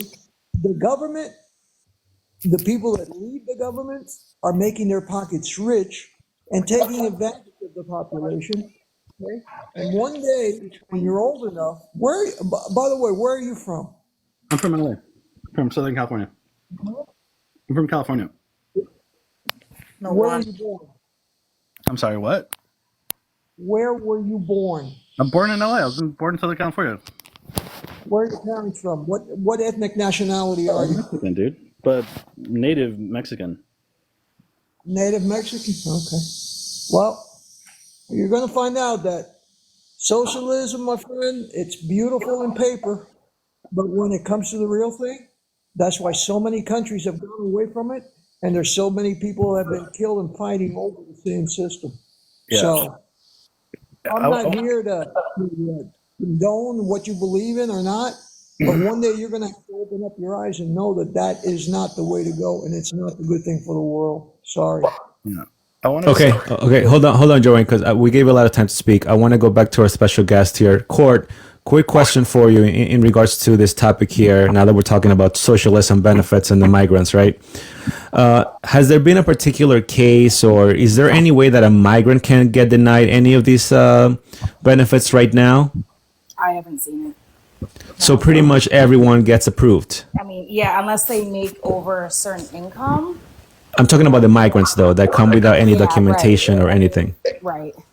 So they get approved no matter what. Yeah. I know in the last time we spoke, you said that there was a time, or I believe we had another guest too at that time, where it was asked, have any of your supervisors made you do things that you usually don't do?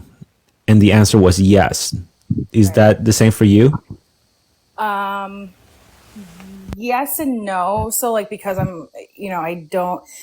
do remember the guest that you were speaking about. She worked for the government. So in my case, not so much, but there has been times where, That's because you're up there, right? right. Yeah. Right. Yeah. But have you witnessed something like that within the state or something like that? Like as far as regulations goes? Yeah, absolutely. Can you bring like maybe a specific example that gave you in shock, that left you in shock?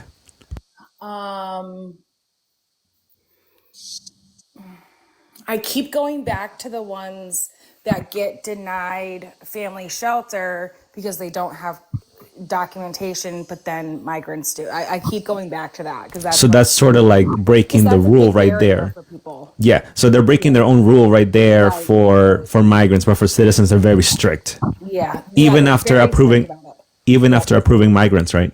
Right. Right. Okay, that's very shocking. I want to give the word. Colombian just joined again. Let's try again. See if her microphone is better now.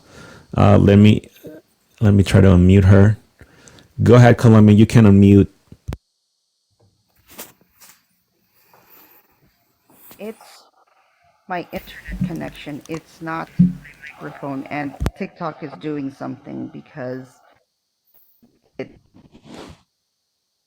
Yeah, I see. Even on your screen, I'm guessing the signal bar is like the network bar is like really low. It's in the red.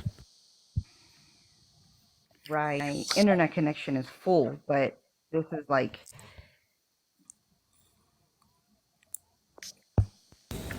Okay, see now it's back. Okay, go ahead. Yeah. No, I'm listening. I'm listening right now because your special guest, I know a couple of people that actually work for the government. They work for special services, and what she's saying is I mean it's I'm seeing that everywhere. But isn't that shocking though? That they are being strict with citizens at the same time they're being very lenient with migrants. That doesn't really add up to me. I'll give you an example. I have relatives, I have family members. I'm not going to say who, but and then I have people that I know that actually work for Homeland Security. It's doing it again. Can you hear me? Yes. Okay. So this relative that I know has been here. No, it's back again. You're breaking up again. She has. Damn. See, and it's telling me to switch, but it's. Hold on. Okay, let's move on to Millie real quick, Colombian, and then we'll come back to you. Millie, go ahead. Welcome to the panel. Millie, you have to unmute. I'm not sure. You joined before, but I know you didn't really say anything. You got to unmute your microphone, Millie. Millie, are you there? Millie, you got to unmute. I'm not sure what the unmute button is on your screen, but you have to unmute.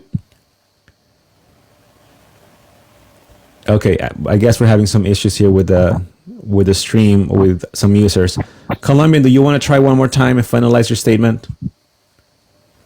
Okay, yeah. What I wanted to say is, So, like I said, I have relatives, and one in particular has been here all her life, and her card expires. Her residency does not, just her card. She put in to be an American citizen a year ago, and um, immigration has completely ignored her. And we found out through someone that the Homeland Security is being told to put aside anyone that is any of the citizens, to put all of them on hold, put them all on the back burner. To the cases right now are illegals, to give them priority. Are you talking about the migrants coming through the border? Yes. Also, what I'm hearing is you don't even have to tell them your real name. You can keep the name you want, John Doe, and you will get residency. And then people that the citizens that have been here legally, they're being pushed to the back burner. So this person in particular that I know has to work. She was let go because her card expired. So she needed to renew it. And they have done nothing to renew her card, because in Homeland Security, they are making them put every single citizen, every single resident, they're putting them on the back burner to on the illegals, to give them residency first. So I don't know if you Yeah. understand what I'm trying to say. Yeah, I did hear. Just to summarize, 'cause I know the Colombian's connection was it's a little bit shaky right now. So she's saying that she heard from people that are in that area of line of work that migrants are being put as priority within the immigration department, and they're putting those immigrants that are going through the application process on hold or in the back burner, if you will. That look, again, a lot of people share their stories, and we have to be able to listen, right? Because some people could be lying, some people could not be lying, but we have to also see try to match it with the pattern that we are seeing. And indeed, yes, I do have some family members that are stuck as well with the immigration process, and they did it the right way. They paid their fees and all that stuff, and it's being very slow in comparison to what it was, years ago or whatever. Yeah, so some of them are yeah. Well, no, I wanted to. These are not migrants that went through process. I'm talking about people that have been here that have already had their residency Right, for immigrants. years, but they need to renew their cards. Yeah, but Right, they right, need to immigrants, renew yeah. their cards. Okay. Yeah. Yeah. So it isn't, so they've been here. They've been here. They've been Right, paying exactly. taxes. They've been, Immigrants that are paying their yeah. fees and are here, right, and they're here, and their process is being delayed. Absolutely. It's not even, no. What I'm saying, it's not not their process. It's just to renew their card. Oh, just to renew. Okay, just for renewal. Okay, Yes. got it. Yeah. So Well, again, this that goes person in along. particular, Go ahead. yeah. No, I'm saying that this person, one of my relatives, she's been here for 40 years. She's been renewing her card every single 10, 15 years. She renews her card. And so a year ago, she applied to be an American citizen. Well, they put everything, they haven't given her new card. They haven't. And so she had to be let go from work because her card is not renewed. That's crazy. That is wild. Yeah. Don't they give you like a paper that says your application is in They process? haven't even done that yet. Wow, that is wild. See, that I haven't heard. Here. Yep. And Yeah. that is what has me like, yeah, exactly. Because when you put in an application for either Yeah. residency, to renew your residency, or they give you in 2 weeks a receipt saying we received that, they haven't even given her that. That's a shame. Okay, I'll come back to that in a little bit because Court has to go in a little bit. I just have a couple of questions for her. She's a special guest for tonight in regards to migrant benefits. Court, quick question for you. When you said you spoke to 3 different people in Maura Healey's office, the governor of Massachusetts, right? And you felt they lied to you. Can you be specific? How do you feel? In what way did they lie to you?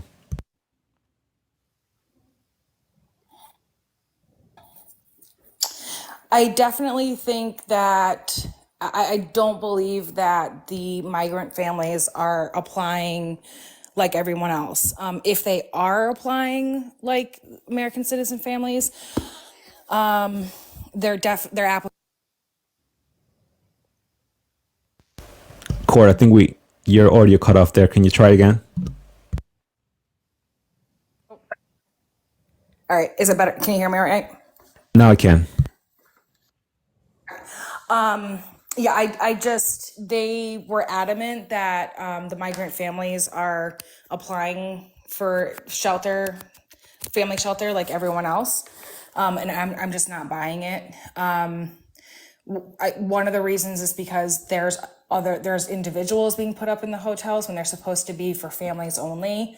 And they're not, some of them were definitely not mass residents. I don't know if the ones that were in Boston, I don't know how long they were in Boston for, but I know that the ones from Florida weren't in Boston for more than 12, 24 hours. Do you know if any of these individuals were men? Yes. The individuals, they were all men. They were all men. Yes. And they were put in hotels by the state. Yes. Yeah. Wow. What were the conversations like? Because you said you waited hours on the phone, right? Yeah. Why did you wait so long? A lot of it was, I think they were trying to pass. Well, I was just trying to get to anybody who could answer me if I could put this pregnant woman in one of the vacant hotel rooms that were paid for. And there were a few that were very understanding, but I don't think they even wanted to deal with it. They just kind of kept passing me along. It was kind of like, you have to talk to this person because I don't know. I'm not sure if that was I don't know if they maybe really didn't know or they just didn't want to deal with it. That's pretty insane. But Yeah. It was what 3 hours of just being passed around. 3 hours on the phone just being passed around, and you were just trying to get help for this citizen that was in dire straits at the moment. Right. Okay, and then at the end of that phone call, what happened? What did the person tell you on the other side? They told me they have to apply like everyone else and that they cannot do anything for them. So if I hadn't had access to a company card that day, I would have had to tell her to leave and she would not have had shelter that night. And where would she go pregnant, this resident? On the street, literally. No other option for her? No, there's no other option for her. Did the people in Maura Healy's office know this? Yes. Yep. Because there's one shelter in my county for individuals, and technically she could qualify for both the family shelter because she's pregnant and then the individual shelter. The individual shelter, they've been full and have had a wait list of over 80 people since 6 months ago. And mind you, 75%, I just got the number today from the director, 75% of the people in the individual shelter in my county are migrants. 75% are migrants. That's crazy. So Yeah. what about, do you have the stats of how many of them are men? I don't. I can get that for you and email it to you. Can you please get that? Yeah. Yes. Yep. Can you please get that? Tomorrow, guys, I have a federal worker as a special guest. She's also working within the benefits section of it, and I will be asking her questions. Court, if you can join tomorrow or just email it to me tomorrow, whatever you want, that'd be great. No rush, of course. If you can't, that's okay. Then, whenever you were available to do it. Yeah, no, I should be able to get it. She gets back to me quicker. Thank you. I know you do have to go, so I just want to ask something before you leave real quick. Being that you're seeing this pattern of the government giving priority to the migrants, and you're seeing it yourself because you're in the front lines of it, and yet you go on social media, let's say like on my platform or even in the mainstream media, as you see, we have some people that are in disagreement with that and are even in denial. And some of them say, well, that's not true. The government is not putting migrants as a priority in front of citizens, or it's supposed to be that way, some other person said. Right. What is your response to that? What's your take on that, of some people being in denial and other people are saying that it's supposed to be that way? What's your personal thought at that point? So I think it depends on the person, because there's some people that you can have like an actual conversation with about it, and they're a little bit more open-minded, and then there's some people who are just stuck in their ways and they're always going to believe that. And it's always every single time it's people who don't have any experience in it. Like they don't work in the field. They're not on the front lines at all. They're entitled to their opinions. It's exhausting for me because like I deal with it all day, and then I go on social media, and like that's why I was completely silent for most of the live tonight earlier. It's exhausting for me because I don't, there's nothing that I'm going to be able to say to change their mind or not even change their mind, but just to see how it is unless they were on the front lines. I would love for them to come work a day with me and maybe they would have a different opinion. And see the reality of it. Yeah. So do I you, think it's easier to have yeah. an opinion when you don't, when you don't see it every single day. So do you think that President Trump, his claims back in 2015, 2016, as some of the people that I believe are supporting the left, that he was fear mongering and that all of that stuff was not going to happen. Do you think he was right or he was fear mongering? No, see, I think I almost want to say that I would have had a different opinion a couple of years ago, honestly. Like my feelings on government and everything has changed completely since dealing with this migrant crisis, like completely. Now, today, I would not say that he was fear-mongering. Copy. And again, I'm not asking who you're voting for, anything about that. I'm just trying to get your opinion since you're in the front lines where you are in your state. During President Trump's presidency versus Biden's right now, do you see a difference into what's happening within the migrant crisis, in the immigration crisis itself? Absolutely. Can you sort of summarize as what do you think is the difference?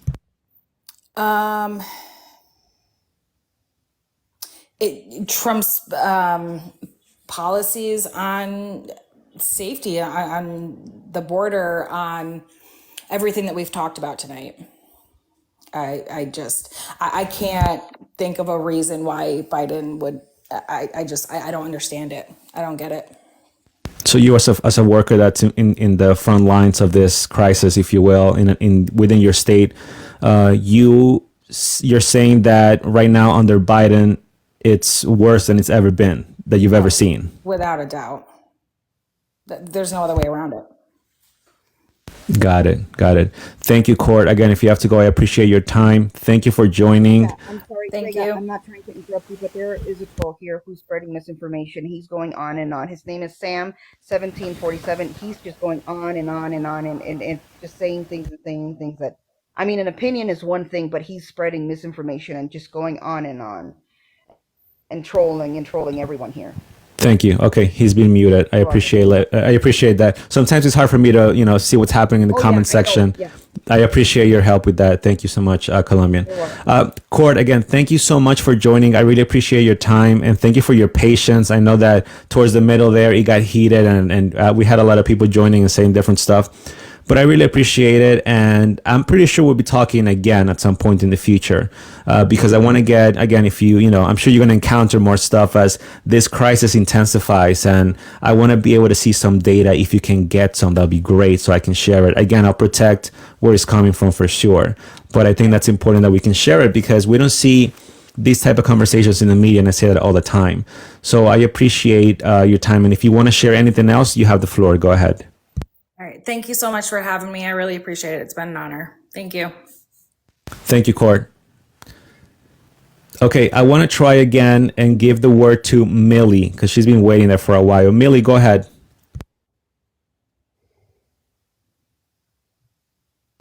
Millie, you have to unmute, or I'm not sure what's going on with your microphone, but we cannot hear you. Can you try one more time, or I'm going to have to dismiss you? Okay, let's move on. I want to give the word to Totally real quick. Totally, you want to share something as I'm going to start dismissing the live here?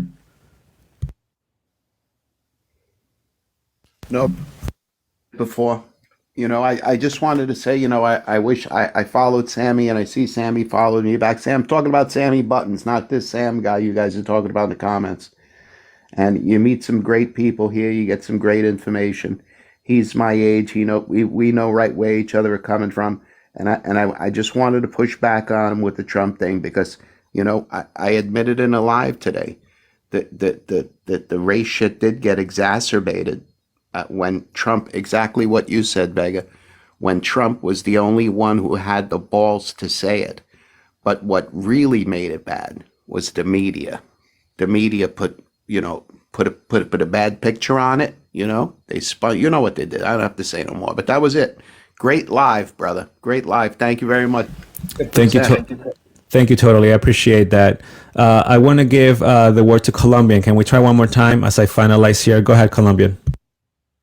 Sure. Yeah. Well, I was watching in the comments when I was explaining the situation that people that I know personally, family, they're all I it doesn't fit your narrative or it doesn't go with you, but you have to be willing to open up your heart and open up to the idea that you're going to be hit with facts that go against your narrative.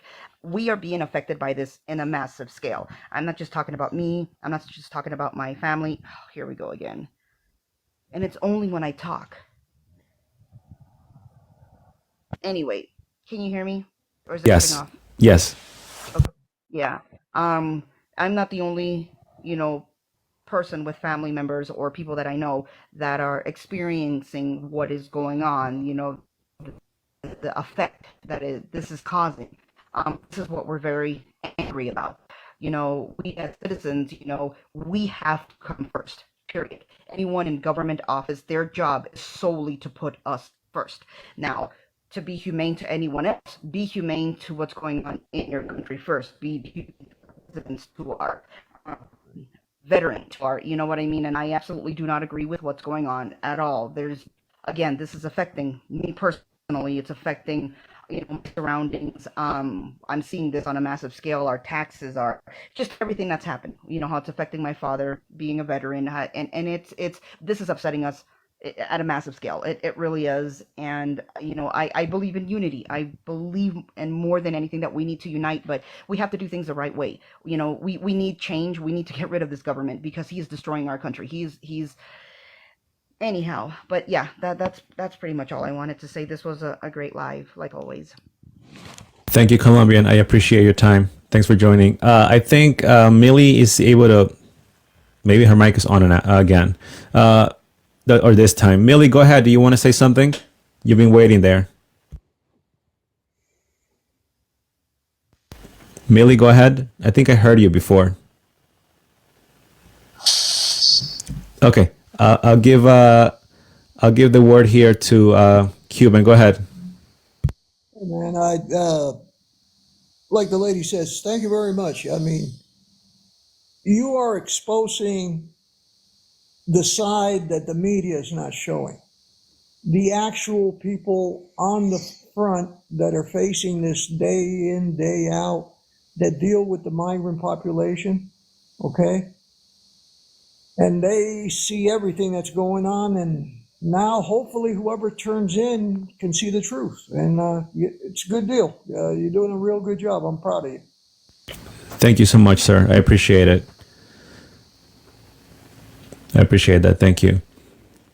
Lou, welcome back again. Thank you for joining. I know that Joyce started speaking about Venezuela, and then I knew I had to bring you up here because you know more of the history than I do when it comes to that. Lou, are you there? Lou, you got on mute. Oh, hold on. Let me send you the request to unmute. Go ahead. Are you there? Yes, Hi. I was just listening to you. Yes, absolutely. No, Yeah. listen, this is the thing, Vega. I mean, I know your passion and you know my passion because even though you are younger, we come from that background. And I myself, I have a degree in Venezuela. I have a degree in the United States. So I did follow everything through. So anytime that we talk about that, it kind of touches me, because I know that American people mean well, but they are not well informed regarding, what is the reality that you and I, and especially me, who live in democracy, and then seeing how Venezuela has gone so badly. But anyways, we hope things will get better with Maria Corina, this candidate.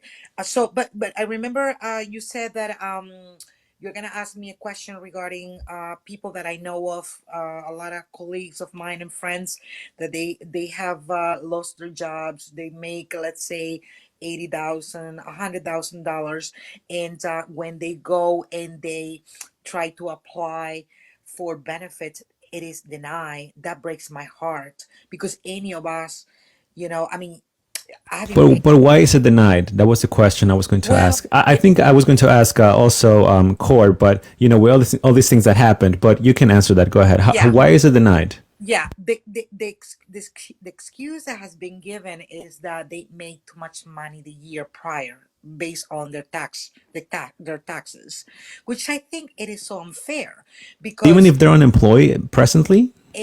well, unemployment it's one thing, but let's say that I do have a friend of mine. He is an engineer. He was making $110,000 pretty recently. I mean, we live in the Northeast, and people make more money in these areas. And when he lost his job, his wife was pregnant. He has three, actually he has three children. So yes, he did apply for unemployment, no problem. When he tried to apply for let's say food stamps, which for him was a huge embarrassment, because that's another part of it. That's the psychology of it, that most people don't understand, especially when they come from another country. But it was denied everything that he tried to apply for, and the reason was that the year before he makes too much money. It doesn't make any sense because remember, when we pay taxes, I mean, the year prior can be a good year or a bad year, and why does have to influence your current situation when you have been paying taxes for many years? And that's the aspect that bothers a lot of people when they hear this news about, like, for instance, that the case that we have with Evelyn, or even other like Leito, those videos that I send you, those Oh my God, people. I was in shock. By the way, I saw him before because my wife showed me his video before, Uh-huh. but I just forgot about the name. Unbelievable. I Oh, they're gonna have couldn't. a party. If you get him online, they're gonna eat him alive if he's on it. If I get him, you're gonna be here first, I believe. Oh my God. Oh my God, I'm gonna tell you. But anyways, that's the part that it breaks my heart because, I live in this society and I know exactly how hard it is for us to make our earning. Especially, doesn't matter right now if you have a master's degree or a PhD degree. It can happen to any of us at any minute. And that's exactly the point of us making money, because we're hoping that when we find ourselves in this type of situation, that's what that money is there for, isn't it? Well, And that's the thing, right? And that was the point of this live, exactly, because as I mentioned, they're being so strict with Americans and correct. residents with all these requirements, yet they waive that for migrants. But you know what? That just not to be, regardless of what party you belong to. And as you know, I am a Republican. I'm very conservative. But one thing that most of my friends have told me, and I myself have seen it, this situation had happened under the Democrat government. When the Republicans are in charge, it appears that things are going smoothly. I don't care what people say. Now we're talking about, the immigration situation, but I'm talking about in general. Because why are Americans so, and especially with your life, they're learning like that inside jobs, basically. Like we're pretty much exposing a lot of the reality, just like these guesses that you have, that is going on, and a lot of people don't know because the media. I work for Univision because I have a degree in journalism. I worked for Univision for a while, and I'm Wow, you gotta be my co-host. Well, it's so funny. I wasn't a journalist for them, but I work in the other aspect of it in publicity. But I know how they worked. These people, they will never expose the reality because they're managed by this environment where they're pretty much scared. They're pretty much towards the left side, as you know, and They know but what's happening. They know what's happening. they would never tell the truth, they would never tell the truth. But what I'm saying is that what it hurts me the most is that we taxpayers that contribute a lot, it's not like you just said, it's not that we don't mind. No, we do. I mean, you have the passion, I have the passion. A lot of people, this girl that you invited, I mean, she perfectly exposed everything that I know of. uh but you know what about us when we fall into, we lose our jobs? It takes between 3 to 6 months to get a steady job and all that. But meanwhile, if you don't have any saving, hey, you're expecting to get benefit from all those the tax money that you have paying for years, and then the government tells you, oh, you make too much money last year, therefore you don't qualify for X and Y. That is wrong. They're very strict. They are that is very strict. that is And extremely that's why we, as you said, as taxpayers, we are in shock. Like I'm sure your friends were in shock about that because they're seeing this nightmare now. Like, wait a minute, they're just getting benefits just like that, like without documentation, how? Like when I go apply, it's like, no, you're denied because this is required. Guess what? That is exactly the resentment. It's not that we don't care, we do. But like you just said, you know what? There is a way to do it. Just like you have relative, I do have a lot of friends, and also one relative that is suspecting, she has, her family have been paying up to, they are going by the book in order to do things right. And when they see all that, all of a sudden we have an Evelyn that is getting this, that is getting that, or oh my goodness. What about pregnancy, Lou? Let's say if an American gets pregnant, yeah, if she has health insurance, let's say she has health insurance, she'll pay. But a lot of Americans also have to pay a copay with that, right? A Correct. deductible, right? And you remember that. Remember that Evelyn said that her sister-in-law is in a hotel right now because she gave birth. Well, you know what? You don't have to go too far, and that's exactly why that Aleito became fame, because he brought his wife or girlfriend, whatever she is, pregnant. She was 3 months pregnant, and he used that in order to get immigration and change his visa to a humanitarian visa, saying that he was attacked by other people and his wife was pregnant. And guess what?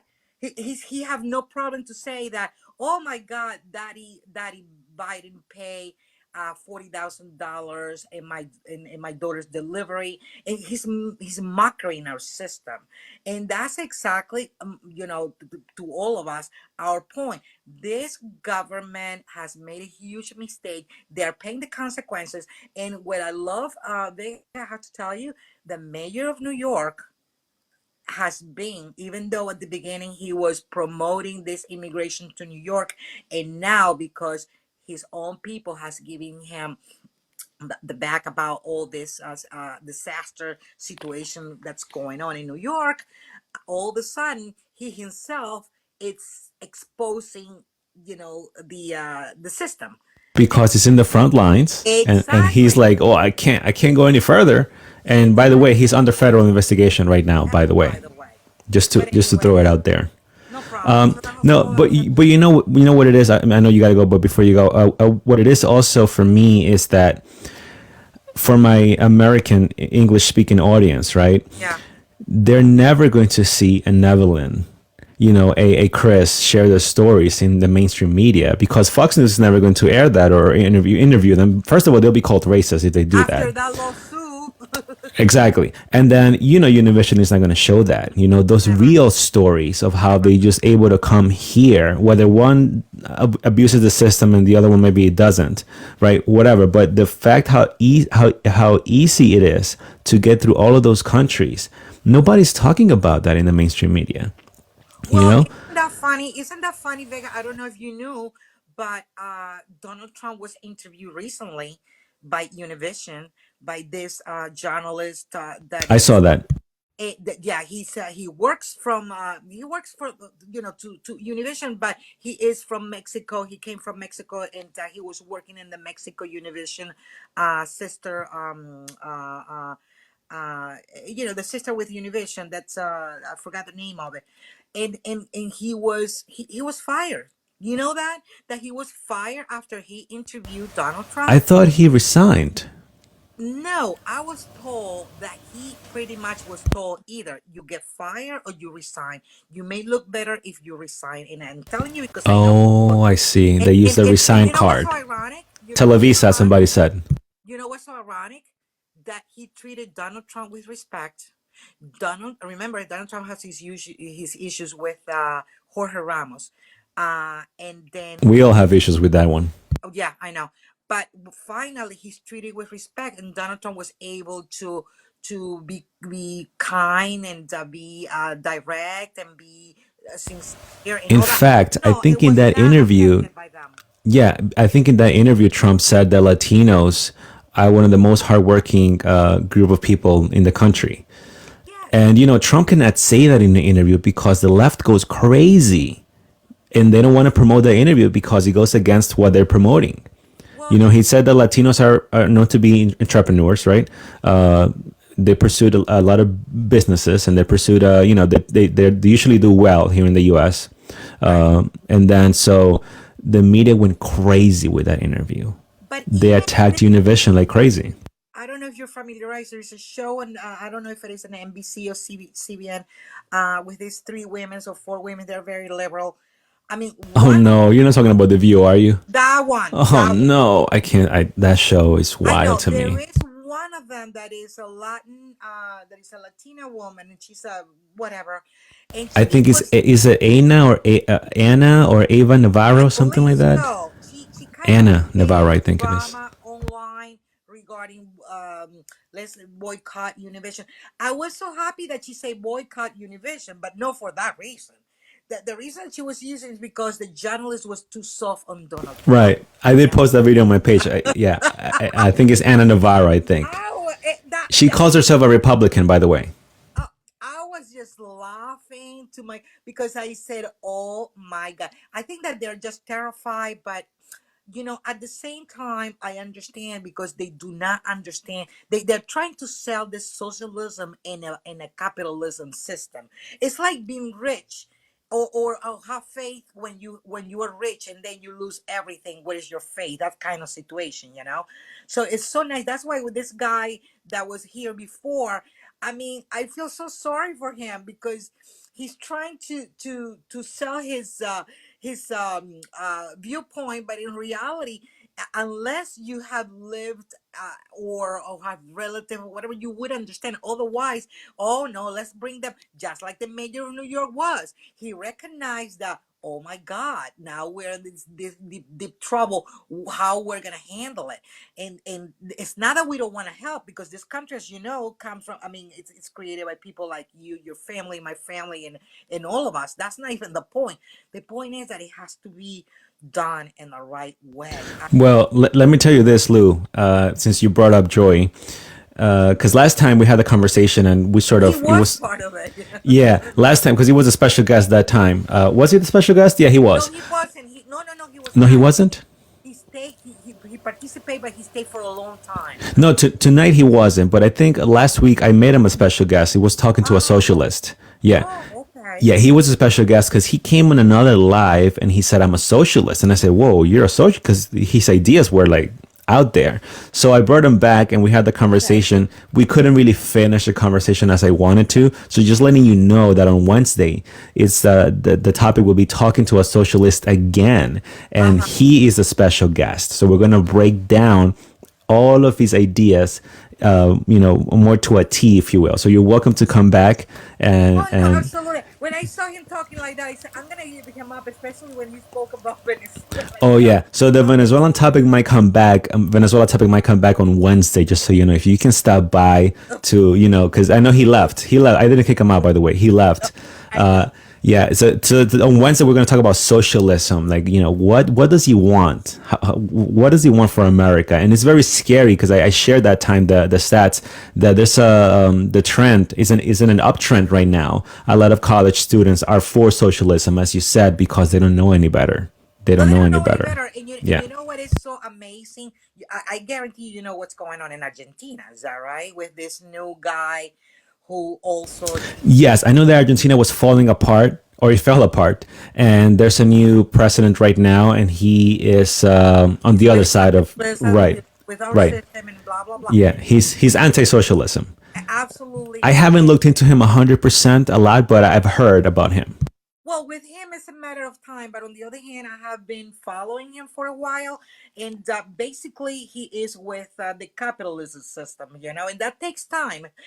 Argentina was just like the United, our Venezuela. They had a good time at time, and then they went into the socialism.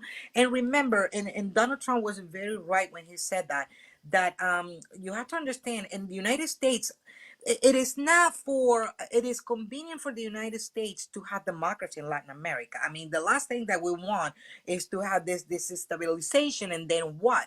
And that's exactly what is going. So now we're going again little by little, and that's what I pray, because our Latin American system is very, I mean, today they're democratic, tomorrow they're socialist, it's like going back and forth.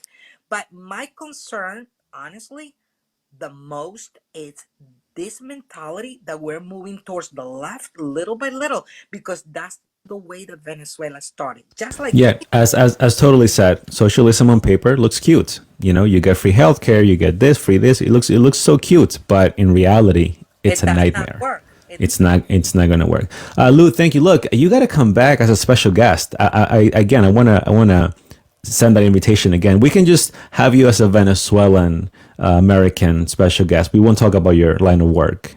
If we are going to deal with the democracy, geography, and relation. Yes, I want the topic to be either Latinos for Trump or Venezuelans for Trump.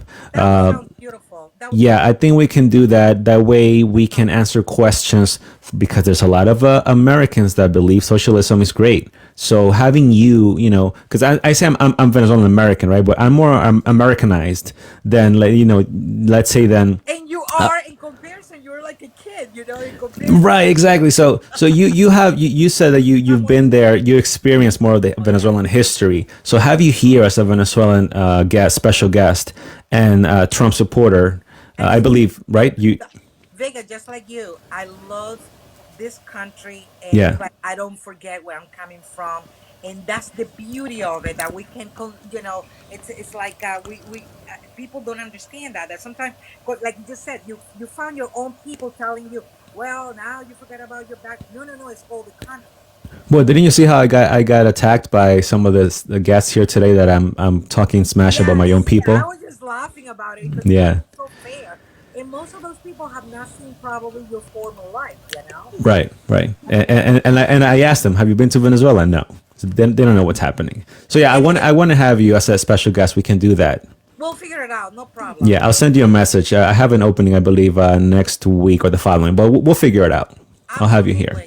Absolutely. Thank you, Lou. I appreciate your time. Thank you again. No problem. You have a good night. You too. Okay, Millie, let's try this one more time.